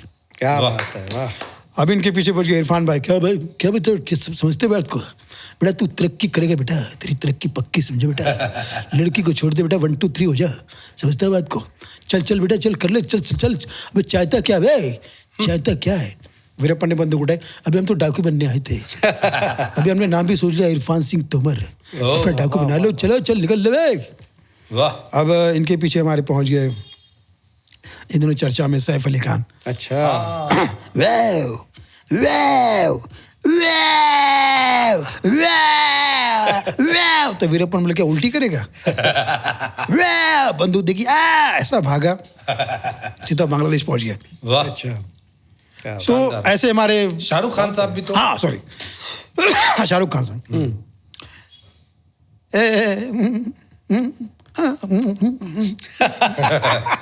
हे वीरप्पन, हे वीरप्पन, देखो कितनी बार बोला रे साला, तू तो खल्लास खल्लास है। खल्लास खल्लास खल। वीरप्पन ने बंदूक उठाई। वीरप्पन जी, ओम शांति ओम। हार के जीतने वाले को बाजीगर कहते हैं, और जो बार बार हारे उसे कोलकाता नाइट राइडर्स कहते हैं। बहुत बढ़िया। अन्ना जी भी पहुंच गए, अन्ना हजारे। अच्छा। हाँ हजारे साहब। अरे इसीलिए आज मैं तेरे पक्ष में नहीं हूँ। आज मैं आंसर नहीं करूँगा। ये लाफिंग कलर वाले तुझे पटक पटक के मारेंगे। अब मैं आंसर नहीं करूँगा, इसीलिए मेरा नाम इस्तेमाल नहीं करना मार खाते वक्त, और मेरे को नहीं पुकारना। मैं अब नहीं बचाऊंगा किसी को, क्योंकि मैं तेरे पक्ष में नहीं हूँ। वाह, तेरा क्या पक्ष ही गलत है। क्या बात। और अन्ना के बाद नन्ना, अरे नाना पाटेकर। अच्छा है, एक लड़की को जंगल में उठा कर लाया है, बहुत अच्छा है। कंट्रोल उदय, कंट्रोल। दौलत है, शौहरत है, बस औरत नहीं है। वीरप्पन ने बंदूक उठाई। बंदूक नीचे कर, एक बार बंदूक नीचे कर। तो वीरप्पन ने कहा क्या करेगा तू? एक बार बंदूक नीचे कर, ऐसा भागूंगा तेरे बाप को। वाह वाह वाह, ग्रेट एक्ट। कमाल है। ये तो बहुत पॉपुलर हुआ था। पॉपुलर एक्ट, बहुत ज्यादा। बहुत बढ़िया। तो इसमें फिर बीच में रतन नूरा भी जुड़ गया। हमारा नाम है रतन नोरा, लाफिंग कलर में आके आगे हो गया हूँ पूरा। इसके पहले हमारा जीवन था धतूरा, आज बन गया हमारा जीवन काशी और मथुरा। वाह वाह। एक दिन मेरे पास में मैंने इनसे कहा, मेरे से कहने लगे, हाँ। सुनील हम शुद्ध शाकाहारी हूँ, शुद्ध शाकाहारी। मैंने कहा वेरी गुड। घर पे जाके देखा तो चिकन खा रहे थे। अच्छा। एक हाथ में एक मुर्गी, एक हाथ में दो मुर्गी खा रहे हैं। मैंने कहा आप तो शुद्ध शाकाहारी शाकाहारी है, ये चिकन कैसे खा रहे हैं? अबे कहा ना शुद्ध शाकाहारी, अबे तो चिकन क्यों खा रहे हैं? ये तो घर की मुर्गी है बे। ओ, दाल बराबर। दाल बराबर, वाह वाह। सुनील पाल बराबर। तो ये सब चीजें फिर वहां से। तो ये नूरा मिला कहाँ था? हाँ, ये भी वही उसी जगह की तलाश है जहाँ पे मैं शमशान बाग कब्रिस्तान चाय की दुकान में। हाँ, उसके बाजू में एक छोटा सा खाने का रेस्टोरेंट था, जंबो रेस्टोरेंट। आप जानते हैं। हाँ, मैं आपके साथ वहाँ चाय पी चुका हूँ। हमारी वहाँ पर बहुत दोस्त, सारे दोस्त लोग वहाँ पे आ चुके सब हैं। लोग। इवन राजू भाई भी आ चुके हैं वहाँ पे, जिमी भाई भी आ चुके हैं, सब लोग वहाँ सारे पे। और वहाँ पर हम लोग बैठ के अड्डा मारते थे। तो उस वक्त के आज के बहुत सारे, जैसे मनोज संतोषी राइटर, वो भी हमारे वहाँ पे स्ट्रगलिंग। अच्छा। मनोज संतोषी भाभी जी उनका घर पे। भाभी जी घर पे बहुत हिट। राइटर, आपके भी मित्र है वो? यस, बहुत अच्छे शायर राइटर है। एंड उसका जो मृत्युंजय झा करके जो क्राइम पेट्रोल के बहुत सारे एपिसोड उन्होंने किए। अच्छा। राजा हसन छोटा था, बहुत छोटा था। सिंगर। हाँ, राजा हसन वो आगे मिलता था। तो छोटा था गाना तो गाऊंगा। छोटा राजकुमार हसन होना चाहिए ना, छोटा सा तो। राजा। तो ऐसे बहुत सारे दोस्त लोग जो हमारे सब मिलते थे। तो वो जंबो होटल में, तो वहाँ रतन वोरा की मुलाकात हुई।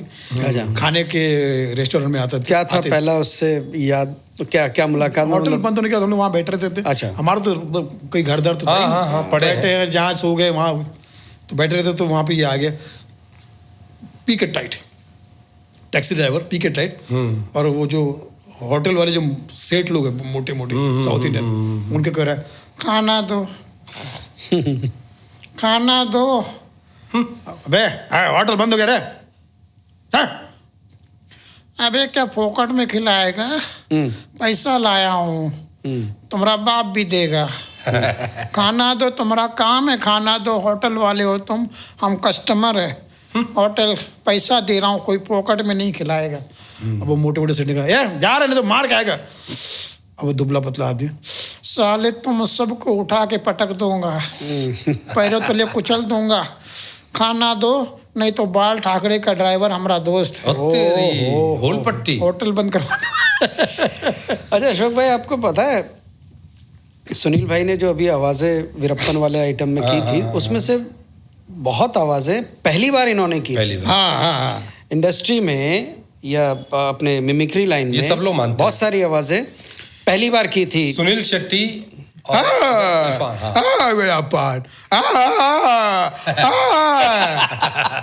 ये सारी आवाजें। इरफान की भी शायद, इरफान भाई की पहली बार। कमाल है इरफान भाई। इवन इरफान भाई ने इनको कॉल करके किया था। बोला था कि यार थैंक्स, तूने तो मुझे पॉपुलर कर दिया। हाँ अभी तूने मुझे स्टार बना दिया। मैंने कहा स्टार तो आपने मुझे बना दिया, आपकी आवाज़ निकाल के मैं स्टार। और बहुत अच्छे उनके साथ फिल्म भी की थी मैंने, क्रेजी 4। तो और वैसे भी बहुत मेरा डायरेक्ट नंबर था मेरे पास में, बहुत प्यार करते थे। अच्छा सुनील भाई, फिल्म पे जाने से पहले मुझे लगता है भैया एक बड़ा जो ब्रांड है सुनील पाल, एक ब्रांड है, एक नाम है, घर घर जो पहचाने गए। और वो शो पहुंचाने वाला जो था वो the great Indian laughter challenge first. तो ये शो मिला कैसे, जनता भी जानना चाहेगी। और इससे पहले मैं एक शो कर चुका हूँ डीडी मेट्रो पे, धमाल नंबर 1। ओके। टीवी पे इससे पहले भी। हाँ 99 में शो आया था, धमाल नंबर 1। हाँ, बराबर। वो आकाश जैन, Yes, आकाश जैन भी राष्ट्रीय पुरस्कार प्राप्त। बताइए। उन्होंने एक ओमपुरी साहब के साथ एक फिल्म की थी, देवश्री राय और ओमपुरी। फिल्म का नाम था सीपिया, सिपिया। वो नेशनल अवार्ड मिला था। कर्मा के सामने रिलीज हुई थी पिक्चर, वो कर्मा के सामने। और उनको डायरेक्टर का नेशनल अवार्ड मिला था। बाप रे। तो उनके साथ में काम करने का मौका मिला, इतने बड़े डायरेक्टर के साथ में, धमाल नंबर 1। तो वो डीडी मेट्रो पे आता था हफ्ते में 5 बार, 1:30 बजे दोपहर में आता था। उसके बाद फिर और सिलसिला शुरू हुआ। लेकिन हाँ, ये पहचान जो है वो उससे हुई। जॉनी भाई से मेरी मुलाकात करी, वीरू कृष्णा जी जो डांस डायरेक्टर गोपी कृष्णा जी के शिष्य थे। और हमारे एरिया में सांताक्रूज में रहते थे, उनके एरिया में मैं रहता था। अच्छा। वीरू कृष्णा जी राजा हिंदुस्तानी। राजा हिंदुस्तानी में वो थे, डांस होते। उन्होंने मेला में भी थे शायद। मेला में बहुत सारी फिल्म, हमारे प्यार के भी थे। यस। आमिर की बहुत सारी फिल्मों में थे। उन दिनों वो स्टार बन गए थे। आमिर की लगातार फिल्मों में 3 फिल्मों में थे। तो आमिर के साथ उनका धर्मेंद्र दर्शन इनके साथ बड़ा। तो उन्होंने मुझे बोला कि कहीं मैं आवाज़ें निकाला था, तो मेरे पीछे से आगे मुझे बोलते हैं, तू मिमिक्री करता है? तो मतलब हाँ, कोशिश करते रहता हूँ, मुझे कहीं मिल जाए काम तो। जानी को जानता है? अच्छा। तो बोला जानता तो हूँ। मिला है उससे? बोला नहीं, कभी नहीं मिला। मिलेगा? बोला अरे मुझे मिला दीजिए। तो घर पे लेके गए, मुझे फ़ोन लगाया वहाँ से, जॉनी है? अच्छा। तो शायद उनकी वाइफ ने फ़ोन उठाया होगा, भाभी जी ने। अच्छा ठीक है, उनको कहना वीरू कृष्ण का फ़ोन था। कितने बजे? ठीक है, नंबर दे रहा हूँ, एक लड़का फ़ोन करेगा। क्या नाम है तेरा? सुनील पाल। ठीक है। अच्छा। तो मैंने पीसीओ से दूसरे दिन सुबह फ़ोन किया, तो जॉनी भाई ने फ़ोन उठाया। Oh hello. मैं समझ गया, अरे बाप रे, यही वही आवाज़। और आप भक्त थे उनके? जॉनी भाई नमस्कार प्रणाम। हाँ नमस्कार, कौन बोल रहा है? हैं कौन बोल रहा है? वही। तो मैंने कहा मैं सुनील पाल बोल रहा हूँ, मैं मिमिक्री करता हूँ। अच्छा, मतलब सर एक बार आपसे मिलना है भाई, मुलाकात करनी है। ठीक है, फिल्मिस्तान में आ जाओ। फिल्मिस्तान में आ जाओ, और फिल्म दिलबर फिल्म की शूटिंग चल रही है, वहाँ जाओ। दिलबर फिल्म की शूटिंग। हाँ समझ गया। हाँ। अब वो क्या है कि मेरे पास तो पैसे भी नहीं जाने के, तो मैंने अपने एक दोस्त को बोला, जॉनी लीवर से मिलोगे? हाँ। कौन? जॉनी फिल्म वाले? हम बोले तो मैं मतलब मेरे पास टिकट नहीं है जाने के, तो टिकट पर तुझे निकलना पड़ेगा। कहाँ? मतलब ट्रेन का गोरेगांव तक। फिर फिल्मिस्तान तो वहाँ नज़दीक ही, फिल्म सिटी, फिल्मिस्तान। अच्छा, फिल्मिस्तान पास में, यहाँ पर नज़दीक है। तो बोले साले अगर नहीं मिले तो बहुत मारूंगा तेरे को, मेरा 10-15 पैसे वापस ले लूँगा। 10-15 रुपये खर्च हो जाएगी। 10-15 रुपये? मैं कहा अगर वो मिल गए वहाँ पे तो बड़ा मजा आएगा। बोले ठीक है। और कैमरा मेरे तो था ही नहीं हमारे पास, तो वो तो भूल ही जाओ। हाँ कहाँ। तो लोकल ट्रेन में बैठे, गोरेगांव में पहुंचे, वहाँ पे फिल्मिस्तान में शूटिंग चल रही थी। शॉट चल रहा था जॉनी भाई का, मेरे जान में जान आ गई कि भैया ये वही जगह है। और जॉनी भाई को देख के बड़ा खुश, उनका चल रहा था सीन। तो जैसे उनका सीन खत्म हुआ, जॉनी भाई पसीना से पूछ रहे थे, हिम्मत करके गया उनके पास। मतलब डिस्टर्ब कोई है किधर? वो भाई ने बुलाया था। बोला जॉनी भाई, हाँ बोला सुनील पाल आपको क्या, अरे अच्छा तू ही है, चप्पल लेकर जा, पैदल आया क्या? तो आप समझ लीजिए हालात, हाँ 2 मिनट रुक जाए, हाँ दे करते तेरा कुछ करते, ठीक है। अपना शूटिंग वूटिंग कर रहे फिर मुझे लेकर ऊपर गए, सबसे पहले खाना खा, वाह, खाना ब्रेक होता ना, खाना सबसे पहले खाना खिलाया मुझे, मेरे साथ में बंदा था उसको भी खिलाया, मतलब बता क्या करता है, तो मैंने को एक्टर वे सुनाई अपनी, तो बोले अच्छा तेरे को पॉलिश करना पड़ेगा, पॉलिश करना पड़ेगा।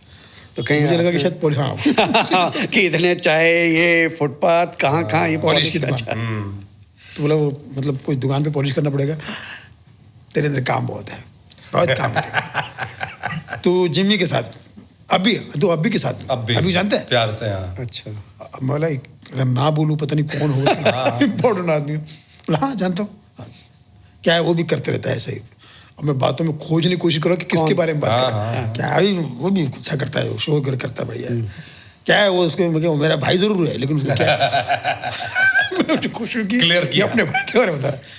तो वह उनके पास बोला जिम्मी भाई से, क्या जिम्मी भाई ने भी मुझे अपने साथ रखा और फिर सब चीज़ें, तो उन्होंने ये बताया कि लाफ्टर का कुछ, हाँ तो उन्होंने ये मुझे मैसेज दिया कि लाफ्टर शुरू हो रहा है, पंकज सरस्वत डायरेक्टर, तो उससे जाके ऑडिशन दे के आ जाए। मैं गया और ऑडिशन दे के आ गया, और बोले जी भी अपना पंकज भाई ने बोला कि बहुत सारे लोगों और ऑडिशन लेना बाकी है, लेकिन देखते हैं। तो उसके पहले मैंने उनको उदित नारायण कुमार शानू का एक नॉर्मल बातचीत का अंदाज सुना है। अच्छा। तो उसके पहले उन्होंने एक 10 एपिसोड का सिंगर वाला मेरा करवा लिया था, दो great Indian comedy show laughter से पहले शुरू हुआ था ना, उसमें डाल दिया था सेम चैनल पे था वो, कि कुमार शानू बात कैसे करेंगे।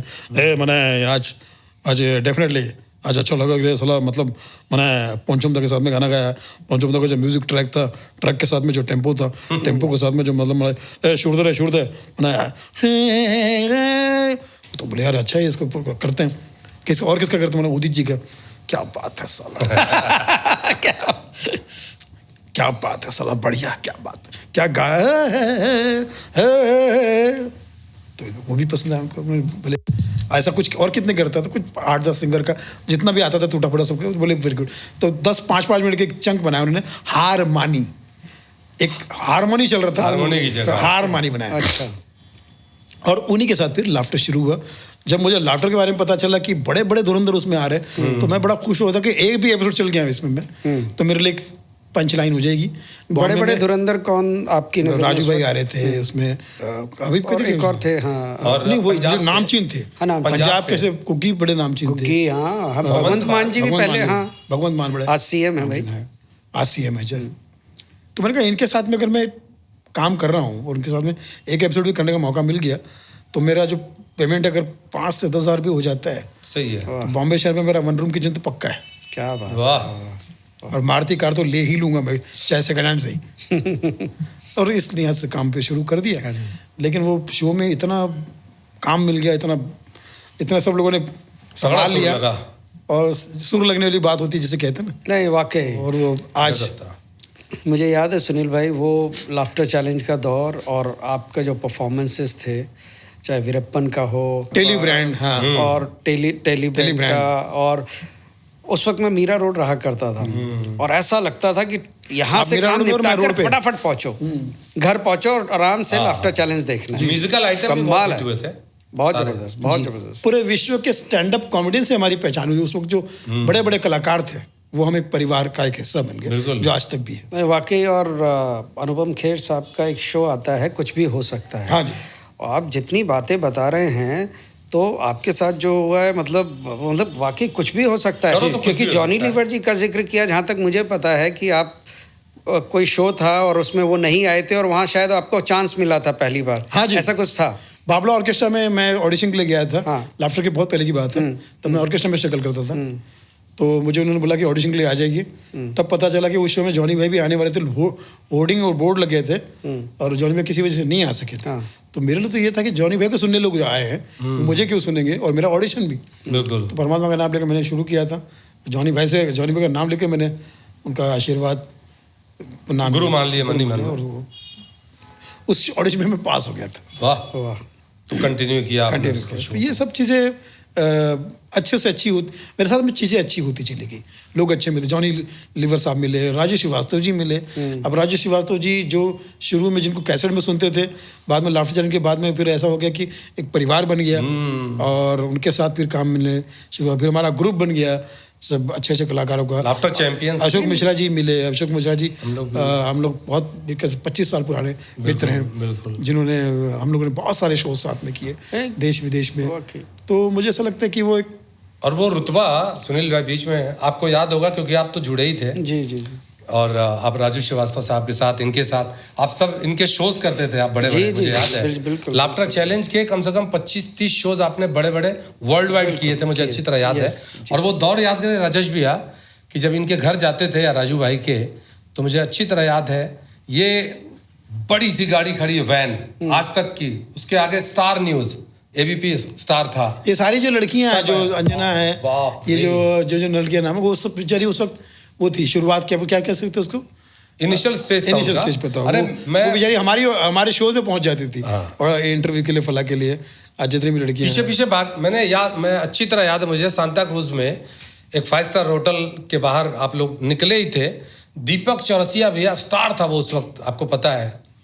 पीछे सुनील 2 सेकंड तो बात कर लो, थोड़ा सुनील, और ये गाड़ी में बैठा है ढाप, दीपक चौरसिया जैसा पत्रकार पीछे भाग रहा था। वो दौर कमाल था। और धीरे धीरे कितने साल हो गए हमारे लाइव शो को दिखा के उन्होंने अपने चैनल चलाया। हाँ आई नो, कैमरा लगा देते थे और लाइव शो चल रहा है। अच्छा, हाईलाइट ये कि उस दौरान मुझे किस्सा याद है, और देखिए ये भी एक बहुत बड़ी बात है कि जिस सुनील पाल को मैं एक उस दोस्त की हैसियत से जानता था कि हम लोग चाय पी रहे हैं कहीं, तो थोड़ा सा मन में आता था कि ये चाय का पैसा सुनील पाल ही दे दे तो अच्छा है। और उस वक्त ये भी सोचते थे, और चाय कितना, 1.5 रुपया, तो ये भी सोचते थे कि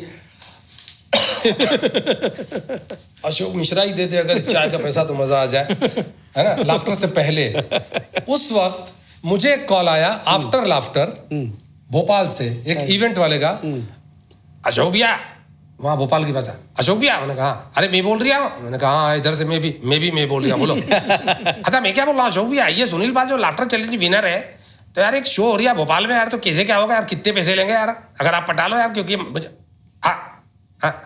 कितने 2 लाख रुपए। तो मैं 2 लाख रुपए बोल दिया कि यार देखते हैं अभी क्या होगा।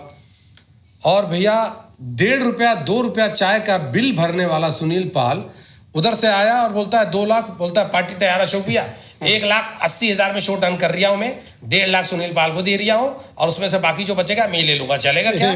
तो मैंने इनको बोला कि 1.5 लाख, तो ये भी अंदर से हिले होंगे, लेकिन हाँ मिश्रा जी जमाइए, जम गया। तो 1.5 लाख रुपया इनके हाथ में मिला। और मुझे याद है इन्होंने कोपचे में ले जाके मुझे, मिश्रा जी इतना पैसा बचेगा नहीं और सारा मेरे पास बचेगा नहीं। तो मैंने कहा मतलब इसमें से 5,000 आप भी ले लो। तो मुझे याद है 5,000 रुपया इन्होंने मुझे, और मैं कर की बाप रे 5-5 रुपये बड़ी बात थी, तो 5,000 रुपया मैंने पहली बार में।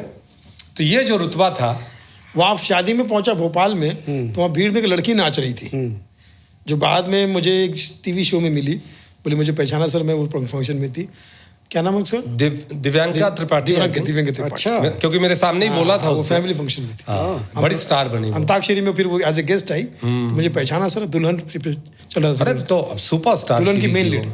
तो बोले मैं वहाँ पे थी, मेरी शुरुआत, तो मैं ठीक है। तो ये ऐसे भी काफी हमारे साथी ग्रेट अचीवमेंट हो। तो ये लाफ्टर चैलेंज वाला बहुत ड्रास्टिक चेंज नहीं हो गया आपकी लाइफ में, क्योंकि आपने अभी बताया कि आप 5,000 रुपए सोचते थे 5 का 10 हो जाएगा, और आप 5,000 अब ऐसे ही दे रहे थे। इतना बड़ा सपना नहीं था हमारा, मतलब उम्मीद से 100 गुना मिला मुझे। वाकई सुनील भाई, इसमें लाफ्टर चैलेंज, क्योंकि यहाँ से आपके जीवन में बहुत बड़ा बदलाव आया, और इसमें 3 लोग थे। मैं चाहूँगा कि पर्सनल आपके जो रिलेशन उनके साथ रहे हों, और क्या अनुभव उनके साथ रहा, ये कैसे लोग हैं। जैसे एक जॉनी भाई जज थे, राजू श्रीवास्तव जी उन्होंने परफॉर्म किया था, और लाफ्टर चैलेंज बना करके पंकज सारस्वत जी इतिहास रचा। इन तीनों के बारे में आप कुछ थोड़ा सा। जॉनी भाई के बारे में मैं कहूँगा कि जॉनी भाई को देख के हम समझते कि हमें वैसा बनना चाहिए। बेस्ट इंसान, अच्छा दोस्त, अच्छा भाई, अच्छा बेटा, अच्छा पिता, अच्छा गुरु, अच्छा शिष्य, वाह, अच्छा कलाकार। क्या ये बहुत कम कॉम्बिनेशन लोगों में देखने मिलता है। राजू भाई में तो राजू भाई जिंदा दिल इंसान, तो वो हमेशा जिंदा, शब्द जिंदा उनके साथ हमेशा लगा ही रहेगा, जिंदा दिल इंसान। वो किसी के लिए उनके पास मतलब आप कितना भी उदास और कोई परेशान आदमी उनके पास जाए तो वो हर तरह से वो संभाल लेते और समझ जाते थे कि ये आदमी परेशान है, तो पहले उसको खिलाना पिलाना, फिर उसको Helping जोक hand. सुनाना, फिर उसको पैसे देना। और हमें हमारे स्ट्रगल पर मिश्रा जी भी, हम सब उनके कैसेट में तो बहुत सारी आवाज़ें निकालते थे, शूटिंग में भी कहीं खड़ा कर दिया हमें, तो इसी बात की खुशी कि पैसे मिलने वाले और हमको खड़ा कर दिया हमारी, और राजू श्रीवास्तव जी के साथ खड़े हैं, बिल्कुल। ये बड़ा नाम, तो वो हमारे लिए स्टार हमेशा से ही रहे। उनके ऑडियो कैसेट्स जो आते थे ना, तो दया करके हम लोगों पे कि यार इनका भी कहीं कुछ हो, तो पीछे लिखवाते थे सहयोगी कलाकार अशोक मिश्रा, सुनील पाल, संजय किनी, और तो पैसे भी देते थे। और मेरे लिए तो स्टार शुरू से रहे वो। बिल्कुल बिल्कुल। जब मैं बॉम्बे आया तो वो मैंने जब मुझे पहली बार मुलाकात हुई तो मैं उनको गर्मी की धूप में कोट पहन के गया था मिलने के लिए। अच्छा। मारुति कार नई शायद उन्होंने ली थी और छोटी सी बच्ची उनकी गोद में थी, और भाभी नई शायद बॉम्बे आई थी, तो उनसे मुलाकात बच्ची अंतरा। हाँ। आयुष तो हुआ भी नहीं था तब की बात। BR डबिंग थिएटर में आए थे, किसी की डबिंग करने आए थे और मुझे बोला था कि मैं यहाँ आ रहा हूँ, तो मुझे तो BR डबिंग थिएटर पता था, पास में हम लोग सब करते थे। तो मैं गर्मी की कड़ाके की गर्मी में गेट पे खड़ा होकर जज भाई की हर गाड़ी में वेट कर रहा था कि ये गाड़ी शायद होगी, और एक में वो दिखे, मैंने राजू भाई बोले हाँ आ जाओ, और वो उन्होंने मुझे 50 रुपये उस वक्त दिए थे जेब में। बोले बहुत अच्छे व्यक्ति, बहुत बोले अच्छे तुम इंसान। आ जाए करो, मिला करो, ये करो और लगे रहो, बोले हो जाएगा तुम्हारा कुछ ना कुछ। तो ये, और तीसरे जो हमारे पंकज सरस्वत से मेरी मुलाकात जब लाफ्टर के दरमियान हुई, तो तब तो बिल्कुल लाफ्टर नया था, ऑडिशन चल रहा था, एक दोस्त की तरह ही जुड़े थे, और वो हमसे उल्टा पूछते थे कि और बताओ क्या सजेशन है तुम्हारा, क्या करना चाहिए, कैसे करना चाहिए, और तुम्हारे कोई दोस्त है क्या। तो ऑडिशन में मैं भी गया था और मैं कई लोगों को भेज रहा था, अशोक मिश्रा को भी भेजा था। अच्छा। मैं भी गया था। तो दोस्ती थी, फिर शो हिट हुआ, उसके बाद पंकज सरस्वत बन गए। पंकज जी की जो खासियत थी जी, एक टाइम के बाद फिर उन्होंने हंसना ही बंद कर दिया था। अच्छा। कि आप उसको कोई भी जोक सुनाओ। हाँ। पंकज जी वो एक पति पत्नी, अरे सुना हुआ है रे, अरे तेरी। अच्छा, इतने में सुना हुआ है। जी वो प्रधानमंत्री एक बार, अरे कितनी बार रिपीट करेगा। अच्छा। एक भिखारी आया था, अरे बहुत हो गया रे, भिखारी सुन सुन के खुद भिखारी हो गया मैं। तो फिर आदमी भड़क के बोलता है यार तुम जैसा बेवकूफ आदमी देखा नहीं मैंने, फालतूगिरी करते हो, कोई चीज तुमको पसंद नहीं आती, मनहूस कहीं क्या। अरे ये नया है, ये कर, ये फनी है।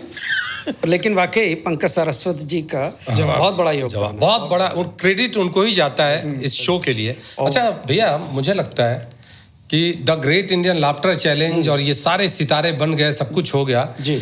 एक बहुत बड़ा क्रेडिट आपको भी जाता है, जो सचमुच देखा जाए भैया तो फिल्म इंडस्ट्री में किशोर दा के बाद, किशोर दा कॉमेडियन भी थे, सिंगर भी थे, इसलिए उनका इसमें मेंशन कर रहा हूँ कि एकमात्र हैं सुनील पाल कॉमेडियन, जो मैंने जॉनी भाई के मुंह से भी सुना है। राजू श्रीवास्तव साहब भी बोला करते थे कि सुनील यार कमाल है, हमारा भी इतना नाम हुआ, पैसा कमाया, लेकिन हम में से सिर्फ तुम हो जिसने फिल्में बनाई, प्रोड्यूस की, और उसके राइटर भी थे, डायरेक्टर भी थे, और बड़ी बड़ी फिल्में बनाई। जैसे पहली फिल्म याद है मुझे, भावनाओं को समझो। हाँ, याद है आपको भी? Guinness book of world record में उसका नाम है।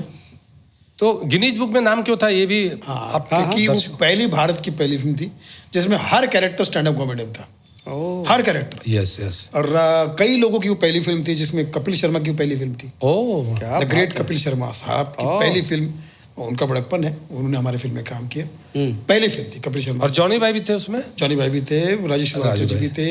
हिंदुस्तान पाकिस्तान मिला के 52 स्टैंड अप कॉमेडियन, पाकिस्तान के रौफ लाला, शकील सिद्दीकी, अच्छा, कोई ऐसा छूटा नहीं। भारतीय उसमें नहीं थी, तो बेचारी ने भारतीय ने बाद में फ़ोन किया था, मतलब शूटिंग के बाद में तुम मुझे फ़ोन कर रही हो, हाँ। आपने भैया मुझे क्यों नहीं रखा इसमें, बेचारी दुखी टाइप की हुई थी। फिर भी 52 कॉमेडियन, और इसलिए गिनीज बुक में गया नाम। 15 दिन 20 दिन का शेड्यूल या 60 दिन का शेड्यूल होता है, तो आपकी फिल्म तो शेड्यूल आगे बढ़ गया होगा, क्योंकि 50-60 लोग और 50 कॉमेडियन एक साथ तो शूट होता था, या फिर वो हंसी मजाक ही होता रहता था? मजाक में शूट हो गया, शूट में मजाक हो गया। अच्छा। शूट में मजाक होता था और मजाक में शूट हो जाता था। तो उसका कुछ किस्सा सुनाई ना, इतने सारे कॉमेडियन कोने में, मतलब समझ लिए कि हर कोने में कॉमेडियन बैठा हुआ। भरे हुए थे। सुदेश लहरी कहीं है, सही है, कहीं कपिल शर्मा है, कहीं राजू भाई हैं, कहीं जॉनी भाई, कहीं पराग कसरा, कहीं एहसान कोई सी कविता सुना रहे हैं, कहीं ये कहीं वो, हर पेड़ के नीचे थे। हर पेड़। सेट पे। दिनेश हिंगू साहब उसमें थे, जो सीनियर स्टैंड अप कॉमेडी। अरे बाबा, के नायकर साहब उसमें थे। हाँ, लेजेंड। राजीव ठाकुर, खयाली, मतलब नेम इट, मतलब सबके सब वहाँ पर थे। बहुत बड़ी बात, और बहुत बड़ी बात। बड़ी बात थी। मतलब बड़ा प्यार से सबने काम किया। राजकुमार, रेंचू, सब थे। हाँ जी। अच्छा सुनील भाई, मैं मतलब इससे आगे बढ़े मैं पूछना चाहूंगा कि ये फिल्म बनाई आपने, समझ में आई, फिल्म अच्छी भी लगी, आज भी टेलीविजन पे आती रहती है। दूसरा, एक फिल्म बनाई आपने मनी बैक गारंटी, उसका मनी बैक हुआ कि नहीं वो आई डोंट नो। तीसरी फिल्म जो बनाई आपने, उससे थोड़ा सा मैं इत्तेफाक नहीं रखता हूं, क्योंकि सुनील पाल जो गाली गलौज करने वालों से नफरत करता है, उसने फिल्म का टाइटल ही रखा गाली गलौज। वाई? Good question. बहुत बढ़िया जी मिश्रा जी, बहुत अच्छा सवाल है। जी। देखिए, गाली गलौज फिल्म का नाम है, लेकिन फिल्म में गाली गलौज जो विलन है, मतलब फिल्म में गाली गलौज नहीं है। नहीं, ओके। हमने गाली गलौज के खिलाफ फिल्म बनाई। ओके। ये जो लौंडे लफाड़े जो आजकल सोशल मीडिया पे, यूट्यूब पे और OTT पे आके जो उल्टी सीधी हरकतें करते हैं, उल्टियाँ करते हैं, कुछ भी बके जा रहे हैं, गालियाँ दिए जा रहे हैं, कुछ भी किए जा रहे हैं, उल्टी अनसन। हमें भी बहुत ऑफर आते हैं, बहुत लाखों रुपए बोलते कि भाई हम आपको ये लाखों रुपए देंगे। मैंने बोला भाई लाखों नहीं, करोड़ों अरबों भी दोगे तो भी हम नहीं आएंगे। अभी बीच में शायद कोई इंटरव्यू जी जी ऐसा आया था।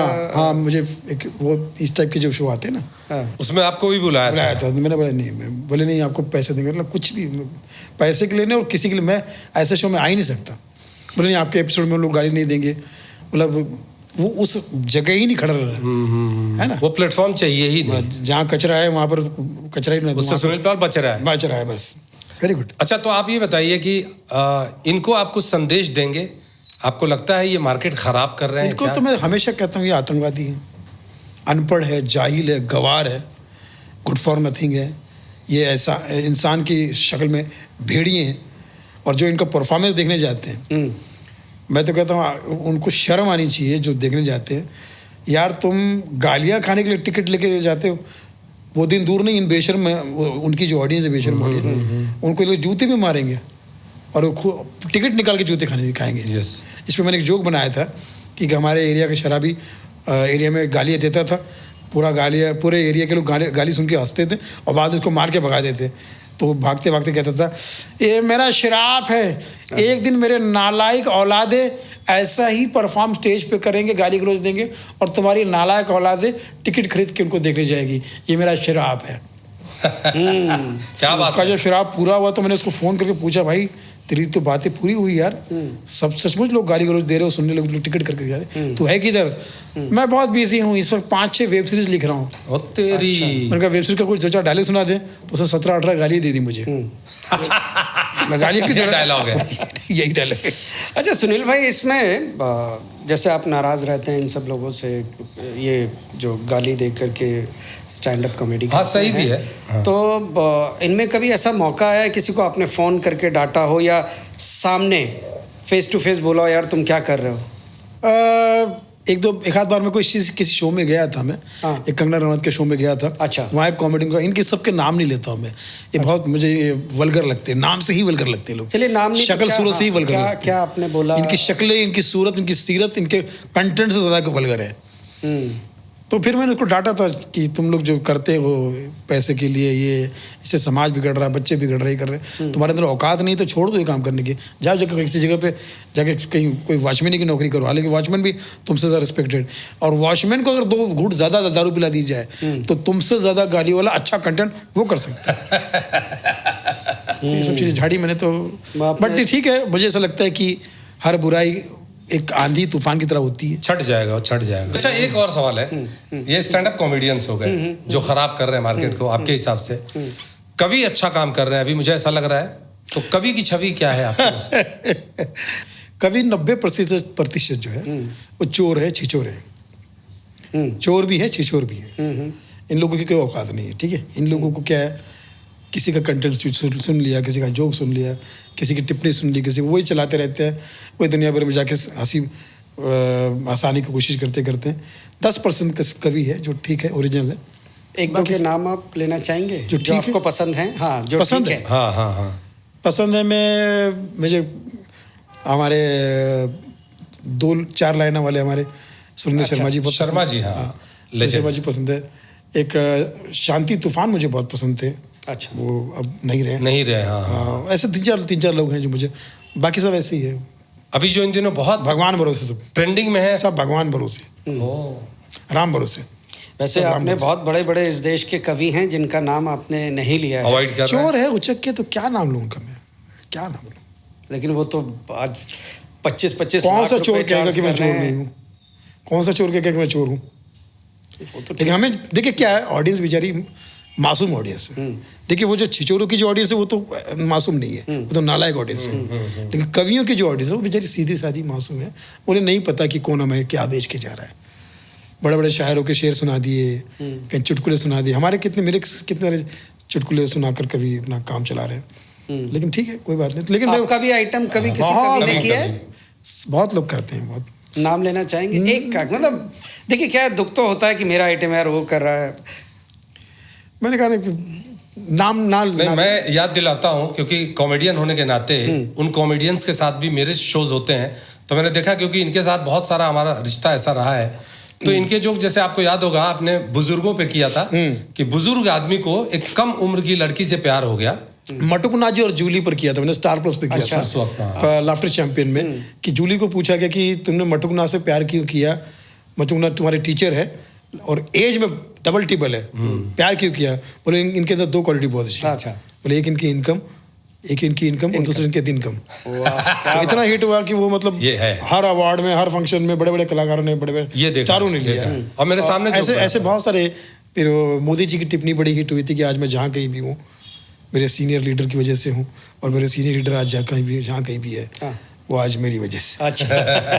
एक ऐसे बहुत सारे मंचेस थे। अच्छा, एक चीज़ और जो अपने स्टैंड अप कॉमेडियंस जो कॉर्पोरेट वर्ल्ड में परफॉर्म कर रहे हैं, जिनको हम लोग इंग्लिश स्टैंड अप कॉमेडियन कहते हैं, लोग उनके टिकट खरीद के उनके शोज देखने Yes. जाते हैं और उनका कहना यह है यार सब चीज़ ओपन तो है, yes. हम ऐसा कुछ नहीं बोल रहे हैं जो आप नहीं जानते हैं, तो हमें क्यों, और बोले हम फ्रेंड्स में गाली देते हैं, हम फ्रेंड्स में आपस ऐसा में गाली बोलते हैं। देते हैं, तो हमें कुछ लोग क्यों हमें बुरा बोलते हैं? यस, तो सफाई देनी पड़ रही, इसका मतलब कि कुछ गलत कर रहे हो ना। आपको सफाई क्यों देनी पड़ रही? ये सफाई जॉनी भाई को तो देनी नहीं पड़ती, के नायकर साहब को तो नहीं देनी पड़ती, उमर शरीफ साहब को तो नहीं देनी पड़ती, उनको तो कोई पूछता नहीं।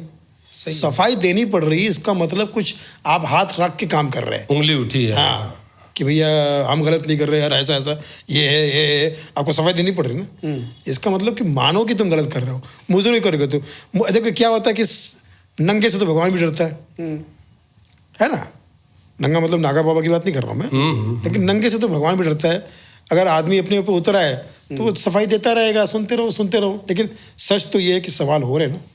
आज हम पे सवाल, आज हम जहाँ भी शो करने जाते हैं, अगर सब चीज़ सुनी जा रही है तो हमसे क्यों सवाल किया जा रहा है? हर पत्रकार ये सवाल पूछता है कि कॉमेडी में, हास्य में फोड़ आ गई है, डबल मीनिंग आ गई है, ये आ गया है। और इवेंट करने वाला एक दिन पहले बोलता है, सुनील भाई बिल्कुल भी कोई वल्गर जोक मत करना, ये मत करना। आपको तो पिछली बहुत गुस्सा आता पिछली होगा। बार वो साला आया था तो उसने ऐसा किया था, सही ऐसा है, चिढ़ के। बिल्कुल होता है। तो और काम कम हो गए, उल्टा डर पैदा हो गया। तो ये कितनी ही मुजरी करे, ये राक्षस की औलाद है, ये शैतान की औलाद है। अच्छा, इसी आप जो वर्ड यूज कर रहे हैं ना, इसमें मैं बोलूंगा, आप भले ही हमारे भी दोस्त हैं, इनके दोस्त हैं, लेकिन आज एक इंटरव्यू चल रहा है, इसलिए आपसे मैं पूछना चाहूंगा। एक फिल्म देखी थी, अल्बर्ट पिंटो को गुस्सा क्यों आता है, और कई ऐसे हमारे साथी कलाकार हैं जिस शो में आप नहीं होते, पीछे बोलते हैं यार सुनील पाल का एक चीज़ तो है यार, कमाल का आर्टिस्ट है, बहुत क्रिएटिव है, ग्रेट परफॉर्मर है, सिर्फ गुस्सा कम कर ले। और इसका सबूत भी दूंगा, जैसे मनोज बाजपेयी जैसे ग्रेट एक्टर को आपने कुछ बोल दिया था और ये मैसेज उन तक गया भी, उन्होंने रिएक्शन भी दिया था, आप जानते हैं। तो सचमुच सुनील पाल को गुस्सा क्यों आता है, थोड़ा सा अगर आप ब्रीफ करें तो। ये गुस्सा जो, मतलब मैं सच बोलता हूँ तो लोगों को बुरा लगता है। अभी जितने भी स्टैंड अप कॉमेडियन हमारे 90% मैंने कहा कि बेईमान है, गद्दार है, सुख दुख में खड़े नहीं होते। हमारे ग्रेट राजू श्रीवास्तव जी अब इस दुनिया में अनफॉर्चुनेटली बड़े दुख की बात है, मैं तो मानने को तैयार नहीं हूँ, तो मेरे दिल में हमेशा रहेंगे। Very sad. उनके मैयत तक भी नहीं पहुँचे थे 90% लोग, और उनके नाम का फ़ायदा उठाने के लिए टीवी के अलग अलग शो में पहुँच गए थे। कपिल के शो में बहुत सारी चीजें, कपिल के शो में जितने लोग पहुँचे सारे आ गए थे। उनमें से एक भी नहीं पहुँचा था उनकी मैयत में, एक्सेप्ट एहसान जी। एहसान कुरैशी आए थे उसमें। हाँ, तो किन दोगलों की बात कर रहे हैं आपके? अगर आपकी जुबान इतनी चल रही है तो फिर मेरी बात सुनो, मेरी सच्चाई सुनो, इस लायक नहीं हूँ कि आपके बारे में बात भी की जाए और आपके बारे में अच्छा भी सोचा जाए। अगर मेरे बारे में आप गलत बोल रहे हो तो आपके बारे में मैं तो गलत ही है, क्योंकि आप गलत ही हो।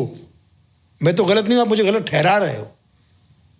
ठीक है, मैं तो आज भी गुरु का नाम लेता हूँ, मैं तो आज भी सीनियर लोगों का नाम लेता हूँ, मैं तो आज भी अपनी कला की इज्जत करता हूँ, आज भी कलाकारी से प्यार करता हूँ। मेरा ऐसा मानना है कि स्टेज पे खड़े हुए हैं तो आपके दिल, दिमाग, आंखें, आवाज़, नेचर, नीयत और कंटेंट हमेशा साफ सुथरा होना चाहिए, क्योंकि जो जनता है वो सब जानता है। वो क्राउड नहीं, प्राउड है। वो भीड़ नहीं, लीड है जी। वाह, वो हंसते हैं तो हमारे घर बसते हैं, वरना हम कॉमेडियन बहुत सस्ते हैं। क्या बात है, क्या बात है, वेरी बहुत ट्रू, बढ़िया। वेरी नेचुरल ओरिजिनल कंटेंट करता कौन है मुझे बताइए ना, आप खुद मुझे बताइए। एक 7-8 लोग जो इतिहास में होके गए, एक उमर शरीफ साहब है, एक के नायकर साहब है, एक मोइन अख्तर साहब है, एक जॉनी लीवर साहब है, एक कपिल शर्मा जी हैं। इन 7-8-10 लोगों के लिए कंटेंट सब चोर है, इसलिए तकलीफ होती है उनको जब मैं वो सच बोलता हूँ। चोटते हैं। आपके फेवरेट कॉमेडियन कौन है?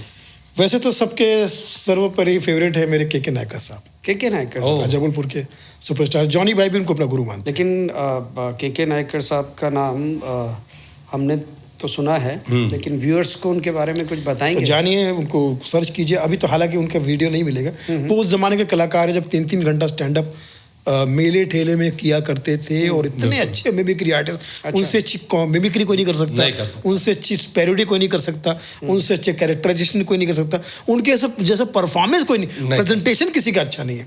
Great great. जॉनी भाई भी उनको 100 बार अपना गुरु मानते हैं। वाह। मैंने कहा ना, राजू भाई, जॉनी भाई, कपिल शर्मा, उमर शरीफ, मोइन अख्तर, के नायकर, ये सब मिलकर, ये सारे को मिलकर एक रोटी बनाई जाए तो स्वादिष्ट रोटी का नाम के नायकर हो गया। वाह, और सभी इनको अपना गुरु मानते और हैं। उनका कोई आइटम कुछ अरे आपको बहुत सारे याद- आइटम है। कुछ जो आपका फेवरेट हो, क्योंकि इसी बहाने हमारे व्यूअर्स को भी पता चलेगा कि के नायकर कौन। नायकर साहब का एक आइटम जो आप करते हैं ऐसे ही दोस्तों में, क्योंकि आप चोरी का आइटम करते नहीं हैं दूसरे का, लेकिन दोस्तों में सुनाया था आपने एक बार, याद होगा वो, कि पूजा पाठ करते हुए एक महिला अपने पति का बहुत सम्मान करती है। हाँ। हमारे इंटीरियर में पति का तो नाम लेना महिलाएं नहीं लेती। के नायकर साहब का ही। हाँ, महिलाएं नाम नहीं लेती है। तो एक महिला पूजा कर रही है, आरती गा रही है। रघुपति राघव राजा राम, पतित पावन पप्पू के पापा।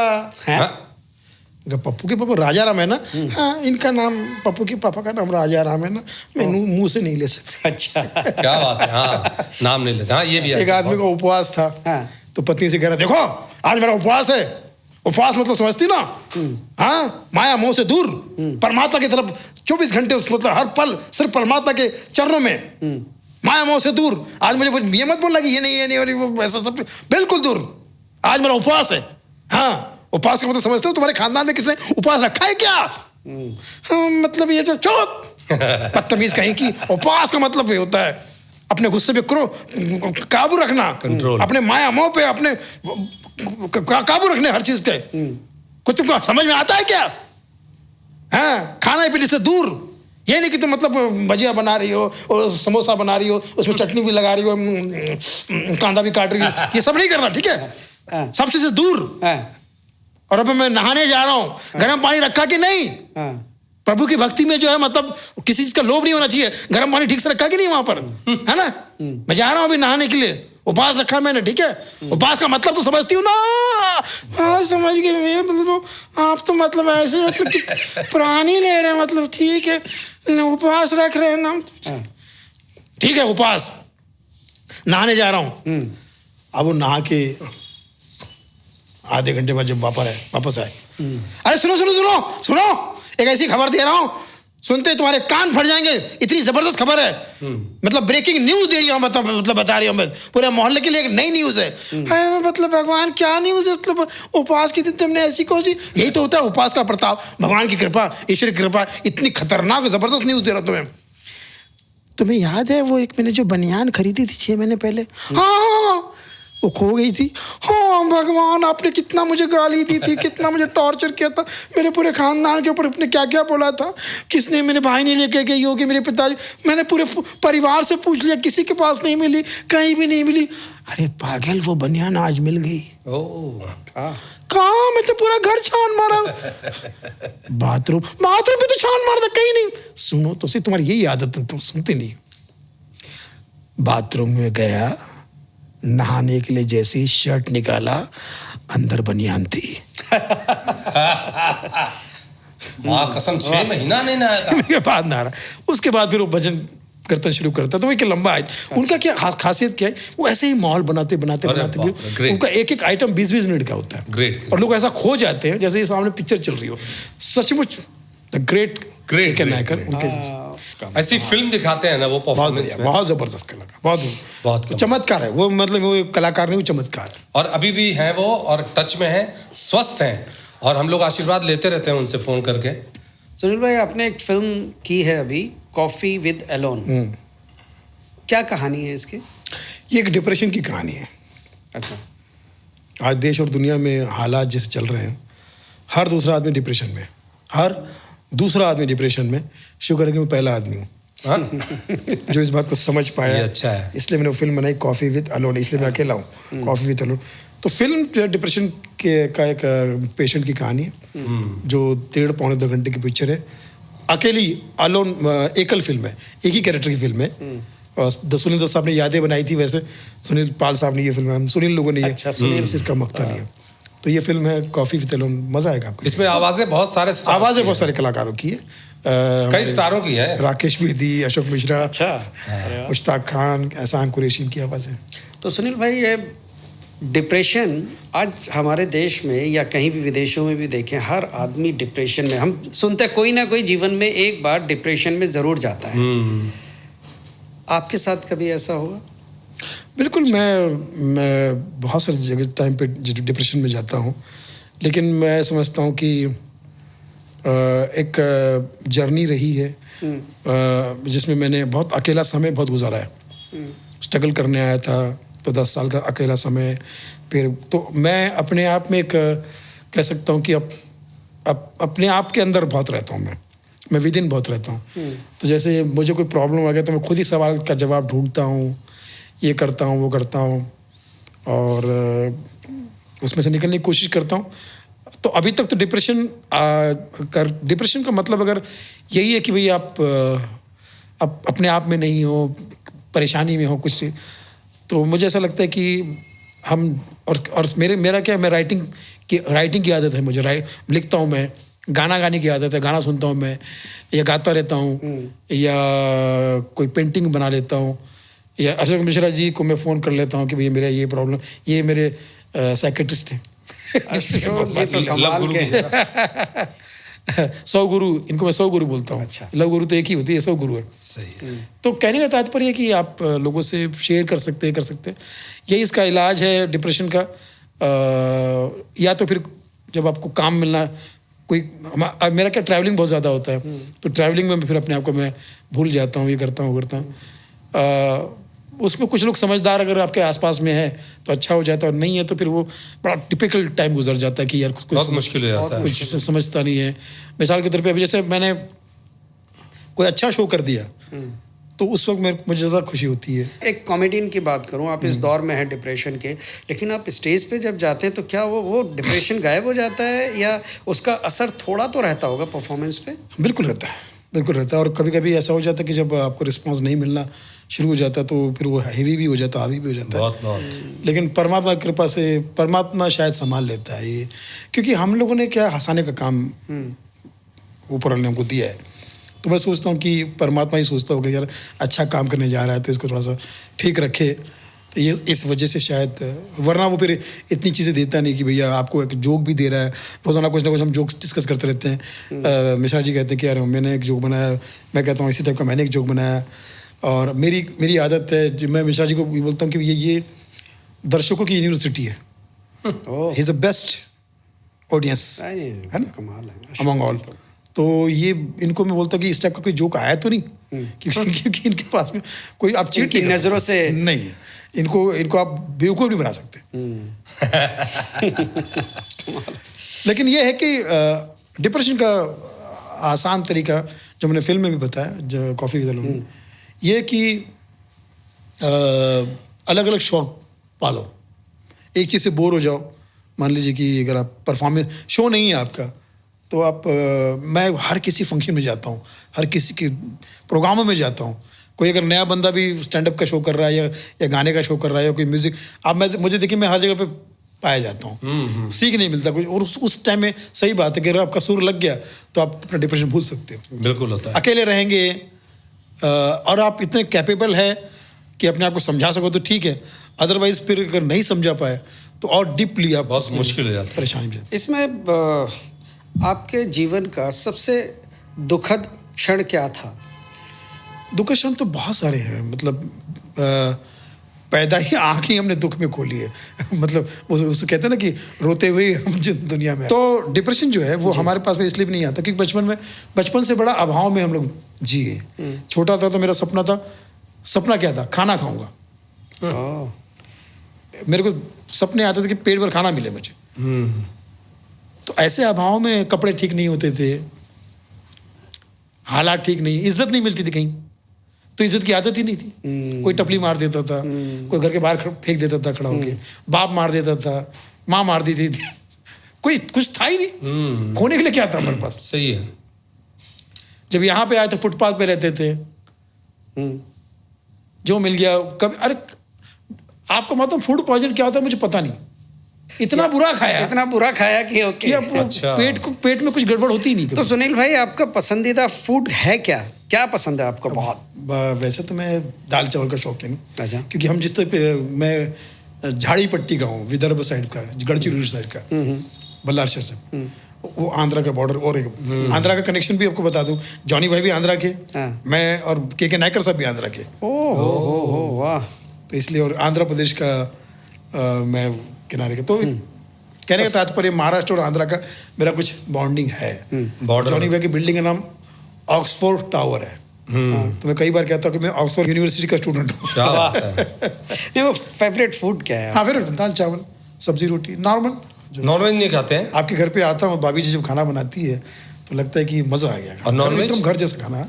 नॉनवेज? नॉनवेज में अंडा करी। अच्छा। अंडा एगिटेरियन अंडा करी। पहले नॉनवेज खाता था मैं, पहले खाता था, स्मोकर भी था बहुत बड़ा, स्मोकिंग भी करता अच्छा था। भैया, खाता था से याद आया, मैं बीच में टोक रहा हूँ। खाता ठीक है, जो पीने वाले कैरेक्टर्स दो देश भर में विदेश में हर जगह हिट हुए हैं। जी। एक शराबी कौन थे भैया? केस्टो मुखर्जी साहब। और दूसरे रतन नूरा। जी। केस्टो मुखर्जी साहब तो पीते नहीं थे। सुनील पाल क्या सचमुच पीता है जो इतनी अच्छी एक्टिंग करता है? मेरे पिताजी शंकर पाल, हाँ, उन्होंने सुनील पाल को जन्म दिया जी। और कॉमेडियन सुनील पाल को रतन नूरा ने जन्म दिया। और दोनों अरे शराबी। वाह वाह वाह वाह वाह, आओ ग्रेट। अच्छा, फादर पीते हैं। शराबी जो होते हैं, मुझे ऐसा लगता है कि बहुत सारे शराबी ऐसे हैं जो जिनको समाज में इतनी इज्जत नहीं मिलती, लेकिन उनकी नकल करके आप इज्जत पा सकते हो। ये मेरा क्या बात एक्सपीरियंस है। क्या बात है। रतन नूरा की जब रतन नूरा मेरा जब लाफ्टर चैलेंज में मेरा काम अच्छा हुआ तो उस वक्त वो नहीं थे, तो शायद वो दुनिया में भगवान के पास जाके सिफारिश कर रहे हैं, ये जो साला स्टकलर है सुनील पाल, इसको मेरे हिस्से का सब दे दे। एक काम कर भगवान, मेरा नाम ही इसको दे दे। ये साला स्टकलर, हमको तो तुमने टीबी वाला बनाया, इसको टीवी वाला बना दे। वाह, शायद हो सकता कि क्या बात है। सिफारिश की है। उस वक्त वो थे नहीं, लेकिन उनका आखिरी समय बहुत मेरे साथ ही गुजरा। पिताजी भी मुझे बहुत प्यार करते थे, बहुत। शराब का एक नशा छोड़ दिया जाए, इंसान अच्छे थे बहुत, लेकिन वो क्या है, शराबी एक आदमी होता है तो फिर उसका ज़्यादातर समय शराब और चखने के साथ। शराब और चखने में जाता है। सुनील भाई, अपनी फिल्म इंडस्ट्री में, फिल्म लाइन में ग्रुपिज्म बहुत है, ऐसा हम लोग सुनते हैं। क्या अपनी कॉमेडी फील्ड में भी ग्रुपिज्म है? हाँ, बिल्कुल है, ग्रुपिज्म बहुत है। कोई आप इसका उदाहरण देना चाहें?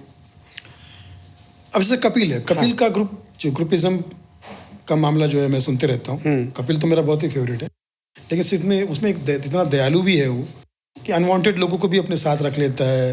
बैक स्टेज में बहुत सारे लोग ऐसे जिनको कुछ नहीं आता है वो भी पड़े रहते हैं, और स्टेज पर भी कुछ लोग आ जाते हैं, उनको भरपूर पैसा दिलवा देता है करता है, और वो बदले में क्या है फिर वो शो थोड़ा सा लैग कर जाता है, थोड़ा सा डाउन लगता है थोड़ा सा। तो कपिल से निवेदन है कि वो ना करे, क्योंकि मेरा बहुत ही फेवरेट आर्टिस्ट है। मुझे अच्छा लगता है, इसलिए मैं अपने किसी दोस्त को या किसी यार को या किसी को रखूँ, और वो बड़ा पब्लिक में वो मज़ा नहीं आ रहा है। कई बार मुझे लोग बोलते हैं सुनील भाई यार मैं तेरा दोस्त हूँ, इतना पुराना दोस्त हूँ, तो मुझे शो में क्यों नहीं रखते हो? मैंने कहा तू मेरा दोस्त है, ऑडियंस हमारी माँ बाप अन्नदाता है, उनके साथ हम मजाक नहीं कर सकते। भारती का अपना ग्रुप है, सुनील ग्रोवर का अपना एक ग्रुप है, तो इनको मज़ा आता है अपने ग्रुप के साथ काम करते हैं, लेकिन फिर क्या हो जाता है, फिर हर चीज़ इतनी फ़नी नहीं होती, फिर मज़ा नहीं आता, तो बड़ा मुश्किल जाता है। फिर वो आप कहीं ना कहीं अपनी करियर से खेल रहे हो। अच्छे लोगों को रखो, किसी को भी रखो, बहुत अच्छे अच्छे आर्टिस्ट घूम रहे हैं। आपको कौन से कॉमेडियन को देख के जलन होती है? कपिल शर्मा को। क्यों? इतना टैलेंटेड कोई कैसे हो सकता है? वाह, इतना टैलेंटेड, वेरी स्पॉन्टेनियस, इतना अच्छा स्पॉन्टेनियस आदमी मैंने कभी नहीं देखा कलाकार। No doubt, on the spot इतना अच्छा बोलने वाला, माँ सरस्वती उसकी ज़बान पर है। सुनील भाई, मेरा सौभाग्य, मैंने दोनों के साथ काम किया है, कपिल शर्मा जी के साथ और राजू श्रीवास्तव जी के साथ। दोनों कमाल आर्टिस्ट, खासकर मैं राजीव भाई के लिए कहूँगा कि 40 साल तक उन्होंने स्टेज पर, फिल्म पर, टीवी पर लोगों को हंसाया है। उनको तो भारत सरकार से मैं निवेदन करूंगा कि भारत रत्न दिया जाए। क्या? जी हाँ, भारत रत्न दिया जाए। क्या बात। और उनके ऊपर बायोपिक बननी चाहिए कि कैसे जीरो से हीरो बना जाता है। मैंने दोनों के साथ काम किया है, कपिल शर्मा जी के साथ और राजू श्रीवास्तव जी के साथ। दोनों में एक बहुत बड़ा डिफरेंस था। अच्छा, हाँ, राजू भाई को अगर आप एक पेज दे दें, एक पेज स्क्रिप्ट अगर उनको मिल जाए, तो वो उनको 4 पेज का परफॉर्म कर देते थे। No doubt. और कपिल भाई को अगर एक पेज की स्क्रिप्ट मिल जाए तो उनको 4 लाइनों में खत्म कर देते हैं। ये कमाल का है, फटाफट उनको पंचेस है, उनके धड़ाधड़ पंचेस आने चाहिए। और राजू भाई एक लाइन दे दीजिए बस, उस पर वो खेल जाएंगे। मैं कहूँगा कि राजीव भाई स्टेज के सुपरस्टार थे, कपिल टीवी का सुपरस्टार है। बिल्कुल करें। जॉनी भाई फिल्मों के सुपरस्टार है। वाह, अगर ऐसा देखा जाए तो तीनों मंच पर ठीक है। और तीनों बहुत अच्छे, बहुत ही तीनों अच्छे पे इंसान। सबका अपना एक जलवा है। अच्छा, एक और ज्वलंत समस्या आज की, दुनिया के हिसाब से तो वो सुविधा है, लेकिन मुझे ज्वलंत समस्या इसलिए बोलना चाह रहा हूँ, इन दिनों एक आया है, डिजिटली हम बहुत आगे गए हैं, एआई ने नरेंद्र मोदी साहब जो हमारे देश के रिस्पेक्टेड प्रधानमंत्री हैं, उनको इंडियाज बेस्ट डांसर बना दिया। अच्छा। राहुल गांधी बेस्ट डांसर है, रेमो से भी ज्यादा अच्छा डांस करते हैं एआई के थ्रू। और बहुत सारी गलत चीजें देखी मैंने, बच्चन साहब के साथ किसी हीरोइन का ऐसा उस सीन को क्रिएट करते हैं जो अच्छा नहीं है, बॉडी किसी और की, मुंह किसी और का, और गंदगी है उसमें। तो ये सुविधा है या असुविधा है, और इससे आप सहमत हैं, खुश हैं? मैं समझता हूँ कि ये इसके नाम में ही सच्चाई नहीं है। Artificial intelligence. करेक्ट। क्या बात है, जो इंटेलिजेंस खुद ही आर्टिफिशियल हो। वाह। सुनील भाई, अभी लेटेस्ट घटना आपके साथ हुई है किडनैपिंग की। कुछ लोग बोलते हैं रूमर्स है, कुछ लोग बोलते हैं सुनील पाल ने पब्लिसिटी के लिए खुद करवा लिया, तो इसके बारे में आप बताइए। कॉफी विद अलोन जो फिल्म मेरी रिलीज हुई थी, तो उसके लिए लोग बोल रहे कि, लेकिन वो तो रिलीज हुई थी 21 तारीख को, और फिल्म मेरा जब किडनैपिंग हुआ 2 तारीख को, 10 दिन के बाद क्यों करूँगा मैं? ठीक है, किसी थिएटर में भी नहीं थी पिक्चर। और जिन लोगों ने की, उन्होंने शो के लिए मुझे बुलाने का जाल रचा कि हरिद्वार में आपका शो है, आपको आना पड़ेगा। पेमेंट की बात हुई, मुझे वहाँ बुलाया, शो के नाम पे बुलाया, और किडनैप कर लिया। 10 लाख रुपए लेके मुझे छोड़ा पुलिस, यूपी पुलिस ने। और यूपी सरकार, योगी सरकार का बहुत धन्यवाद करूँगा मैं कि बहुत फास्ट ट्रैक पे काम हुआ। और उसकी जैसी हरकतें बहुत सारे कलाकार के साथ में हुई, और कलाकार के साथ में होने वाली थी। तो ये जेन्युइन केस है, और जिन्होंने किया उनके परिवार वाले रो रहे हैं, वो खुद रो रहे हैं। आज जब पकड़े गए तो मैं कहता हूँ ऐसा काम करना ही क्यों जिसकी वजह से आपके परिवार को, बुजुर्ग माता पिता को रोना पड़े, आपके परिवार को दुख सहना पड़े। आज मेरी माँ भी जो है, जो मैं उसका, मैं तो कह सकता हूँ कि मेरे साथ हुआ ये, उसके बावजूद मेरी माँ टेंशन में रहती, परिवार वाले टेंशन में रहते कि अभी भी मैं बहुत सारे शोज़ नहीं कर पाता हूँ, ये सोच के कि यार पता नहीं कौन होगा, कैसे होगा, जानकारी के लोग होंगे तो ही जाता हूँ। बिल्कुल। और प्राइवेट टैक्सी पे, अनजान टैक्सी में बैठने का मेरी हिम्मत नहीं होती। कोई गाड़ी भेजेगा तो मैं उसकी पूरी प्रॉपर जांच करता हूँ, उसका ड्राइविंग लाइसेंस, फ़ोटो, ये सब डाल के फिर बात करता हूँ पार्टी से कि इन्हीं को भेजा क्या, ये सब चीज़ें, तो पूरी जानकारी के साथ अभी मैं जाता हूँ। इतनी दहशत और डर बिठा दिया। तो मैं समझता हूँ कि ऐसा जो करते हैं कलाकार साथ में, कलाकार जो माँ सरस्वती का पुत्र होता है, वो लोगों को हंसाता है, चाहे आर्टिस्ट लड़का हो या लड़की हो, उनके साथ गलत करना नहीं चाहिए। क्योंकि चार्ली चैपलिन जी ने कहा था कि मेरा सुख जो है वो किसी के दुख से नहीं आना चाहिए। किसी को दुखी करके मैं खुश नहीं हो सकता। वाह। मेरी वजह से कोई खुश हो और उसके वजह से मुझे दुखी होना पड़े, चलेगा। तो ये जो लोग करते, क्राइम करते, वो यही करते कि किसी को दुखी करके खुश करते हैं। बहुत ही सुनील भाई, इसके लिए हम लोग आपको सैल्यूट करना चाहेंगे, क्योंकि आपका किया हुआ ये काम, क्योंकि आप सामने आ गए। Yes. कई लोग ऐसे थे, उनके साथ इस प्रकार की घटनाएं होती थी, वो बोलते नहीं थे, छुपे थे वो। छुपे थे। आप सामने आए तो दूसरे और जो कॉमेडियंस, 4 मामले दूसरे और जो कलाकार हैं वो सतर्क हो जाएंगे, जो भी उनको कदम उठाने हैं सतर्क रहने के लिए। घर वालों को, ग्रुप वालों को बताते रहिए ताकि सतर्कता बनी रहे। प्लस अभी सोनू निगम जी ने एक बहुत अच्छी बात कही है। उन्होंने कहा कि अभी बहुत सारे कलाकारों को पद्मश्री नहीं मिला है। किशोर दा को नहीं मिला, बहुत बड़ा किशोर दा को नहीं मिला था? हाँ, पद्मश्री नहीं। तो मैं समझता हूँ कि स्टैंड अप कॉमेडियन में भी बहुत सारे अच्छे अच्छे कलाकार आकर के उनको भी नहीं मिला। जॉनी भाई को पद्मश्री मिलना चाहिए, नो डाउट। मैं समझता हूँ कि इवन राजू भाई डिजर्व करते थे। बिल्कुल मिलना चाहिए। तो स्टैंड अप कॉमेडियन को इसलिए साइड में करते क्योंकि वो किसी राजनीतिक पक्ष का नहीं होता है, या किसी, बड़ा दुख है इस कहते हुए कि राजनीतिक समर्थकों को ज़्यादा मिलता है, चाहे वो किसी भी पार्टी का। बिल्कुल। ऐसे कई सारे कवि हैं, उनको मिल गया क्यों? क्योंकि किसी नेता के दोस्त थे, फला के दोस्त थे। स्टैंड अप कॉमेडी से बड़ा काम मेहनत नहीं करता है। जो जो गिने चुने लोग हैं उनकी, सबकी बात नहीं कर रहा। सब कवि भी खराब नहीं है और सब स्टैंड अप कॉमेडियन भी अच्छे नहीं है, लेकिन जो अच्छे हैं उन कवियों को भी मिलना चाहिए। और स्टैंड अप कॉमेडियन को अभी तक बोनी नहीं हुई उनकी, जॉनी भाई को मिलना चाहिए। बहुत अच्छा काम किया, बहुत बड़ा काम किया। सुनील भाई, पॉलिटिक्स पे कुछ बात करते हैं कि पॉलिटिशियंस, आपकी कितनी रुचि है पॉलिटिक्स में? 0। मैं नहीं समझता कि मैं पॉलिटिक्स के लिए बना हूँ। मैं पॉलिटिक्स कर ही नहीं सकता। मेरे अंदर वो गुण या दुर्गुण दोनों में से कोई भी है नहीं मेरे अंदर। लेकिन एक कॉमेडियन सीएम बने proud हुए की बात हैं, है। एक यूक्रेन के राष्ट्रपति बने हुए हैं, और तो आपको पॉलिटिक्स में रुचि नहीं। राजू भाई फिल्म बंधु परिषद के चेयरमैन थे उत्तर प्रदेश में, तो आप क्यों? मेरे साथ वैसी पॉलिटिक्स बहुत होती है, तो मैं समझता हूँ कि मुझे पॉलिटिक्स में ध्यान देना नहीं चाहिए।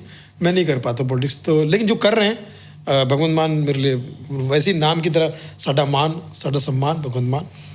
एंड राजू भाई तो खैर मेरे लिए गुरु और सब हर चीज़। एंड जेलेस्की के बारे में करूँ तो उसके लिए भी जेलेसी है मेरे को। अच्छा। लेकिन मोदी जी की नकल तो अच्छी करते हैं आप। हाँ, और अमित शाह जी, मतलब आपने मुझे लग रहा है पॉलिटिशियंस को नकल के लिए ही रखा है, इतनी रुचि है आपकी। इस वक्त कौन सा सब एक पॉलिटिशियन है जो आपको अच्छा लगता है? अमित शाह जी मैं उनको बहुत पसंद करता हूँ क्योंकि उनका स्टाइल भी मुझे अच्छा लगता है। अच्छा। देखिए बातचीत में, देखिए शांति रखिए, आप शब्द न शब्द अगर मेरी बात को इंशाअल्लाह समझने का प्रयत्न करेंगे। क्रोनोलॉजी देखिए, हाँ, सफेद शर्ट वाले देखिए, आपको बोल रहा हूँ। देखिए ये जो पॉडकास्ट है जिसका नाम है वायरल वाणी, ये मोदी वाणी की तरह लग रही है, आकाशवाणी की तरह लग रही है।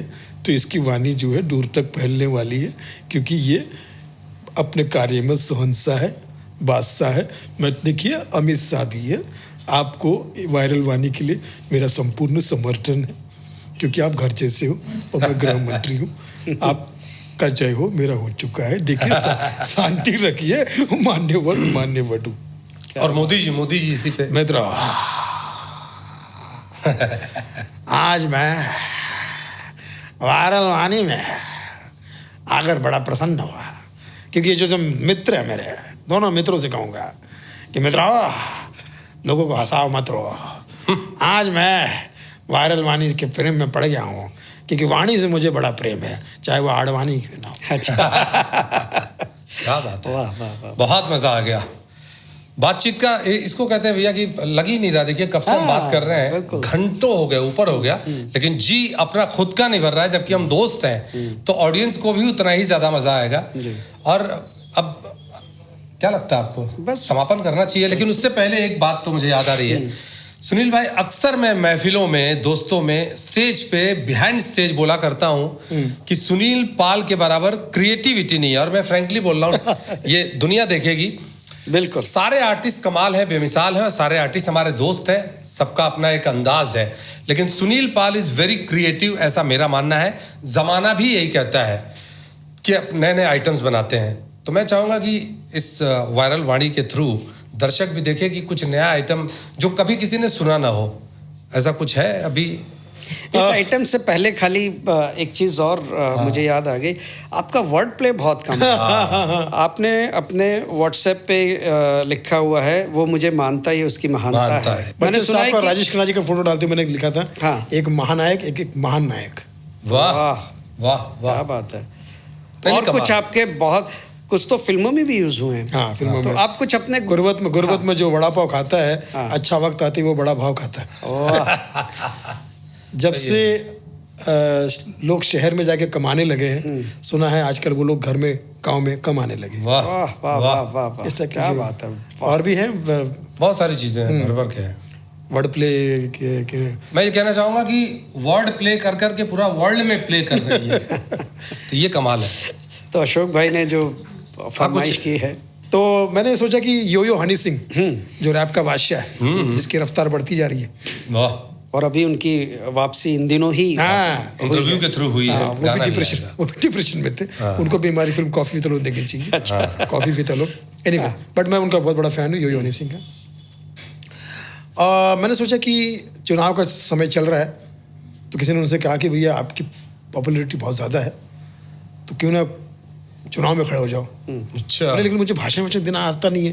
बोले ये जो आप जो रैप करते हैं ना, इसी टाइप में भाषण, इसी टाइप के कुछ बोल दीजिए, लोग एंटरटेन भी हो जाएगा और आपका भाषण लोग तो क्या पता आप जीत भी जाओ। बोले ठीक है। अब जो हनी सिंह ने अपने भाषण बना लिए और नेता के सामने, पब्लिक के सामने भाषण दे रहा है। हनी सिंह भाषण दे रहे यो हनी सिंह पब्लिक के सामने। यो हनी सिंह बनूंगा मनमोहन सिंह, इंडिया की सारी सारी शाबाशी है पीठ पे, चुनाव लड़ूंगा तगड़ा अमेठी सीट पे। आम आदमी पार्टी और बीजेपी भी साथ है, पर मैं तो करूंगा भांगड़ा कांग्रेसी बीट पे, अंग्रेजी बीट पे। मेरी पार्टी सच्ची पार्टी, आ जाओ तुम इसके भीतर, जो आएगा वो सिकंदर ना आएगा, वो है बंदर दिल्ली। हरियाणा की कुड़ियां भी आई है, साथ में अपोजिशन की कंप्लेंट्स भी लाई है। वोटिंग शूटिंग करके ना उन्हें जितवाना तुम, गलती से एंटी पार्टी को नहीं लाना तुम। एंटी पुलिस बना देगी, एंटी पुलिस बना देगी, एंटी पुलिस बना देगी, मेरी पार्टी चलेगी। वोटिंग वाले बूथ पे जाके मेरे स्टैंप पे मोहर लगा के पहुंचा दो मुझे नेता बना के, दे दो मुझे जिता के, कुर्सी चांस कुर्सी चांस कुर्सी चांस कुर्सी चांस एमपी चांस। लोगों ने कहा भाई आपको जिता के देंगे, लेकिन हमें क्या फायदा, यो हनी सिंह को अगर हमें जिता दिया तो हमें क्या फायदा। यो हनी सिंह दिलाऊंगा चकना सिंह। 4 बोतल वोड का गिफ्ट तेरा रोज का, हर फंक्शन में पीना तुम, शादी हो या रोक का। 4 बोतल वोड का। ये शराब की बात सुनती पीछे से पुलिस की जी भाई इसको पकड़ के लेके जा रही थी, तो पुलिस वालों को भी अपने साल में पटा रहा, यार मेरा थानेदार तू है सुपरस्टार, मत मुझे लेके जा तू बिहाइंड द बार, क्या करेगा थाने जाके यहीं कुछ लेके देके, छड़ दे छड़ दे छड़ दे। तो हवलदार ने छोड़ दिया हाथ उसके ऊपर। अच्छा, इन दोनों केस चल रहा है। वाह, क्या बात है सुनील भाई, वाह मजा आ गया। इसे कहते हैं सुनील पाल। सुनील भाई जाते जाते आप कुछ कहना चाहेंगे? हाँ, बस यही कहना चाहूंगा कि भैया देखिए जो जनता है वो मेरे गुरु हैं, जनता जो है मेरी गुरु है। तो कोई गलती हुई हो तो क्षमा प्रार्थी हूँ, क्योंकि आप ही का विद्यार्थी हूँ। वाह, तो आप ही मेरे शिक्षक हो, प्रशिक्षक हो, परीक्षक हो, निरीक्षक हो, तो फिर आपको मेरे टैलेंट पे काहे शक हो। आप तो मेरे सच्चे दर्शक हो, माफ कर देना। वाह वाह, इस चेले से कोई गलती हुई तो गुरु होने के नाते समझ जाना वो आपकी वजह से हुई है। क्या बात है, बहुत बढ़िया, देखो बहुत बढ़िया, बड़ी शालीनता से सब कुछ बोल के भी क्या, चित भी मेरी पट भी मेरी, इसे कहते और हैं अड्डा मेरे बाबा का। तो इस तरह आपने देखा दोस्तों, ये थे सुनील पाल, जिन्होंने बिछाया कॉमेडी का जाल, आपको कर गए कॉमेडी से माला माल। तो इसी तरह अगले एपिसोड में आप किसी और महान हस्ती से मिलेंगे और आपके चेहरे खिलेंगे, हंसी मजाक और जो बातें होंगी आपके सामने होंगी, एंजॉय करेंगे। कहां पे? वायरल वाणी में।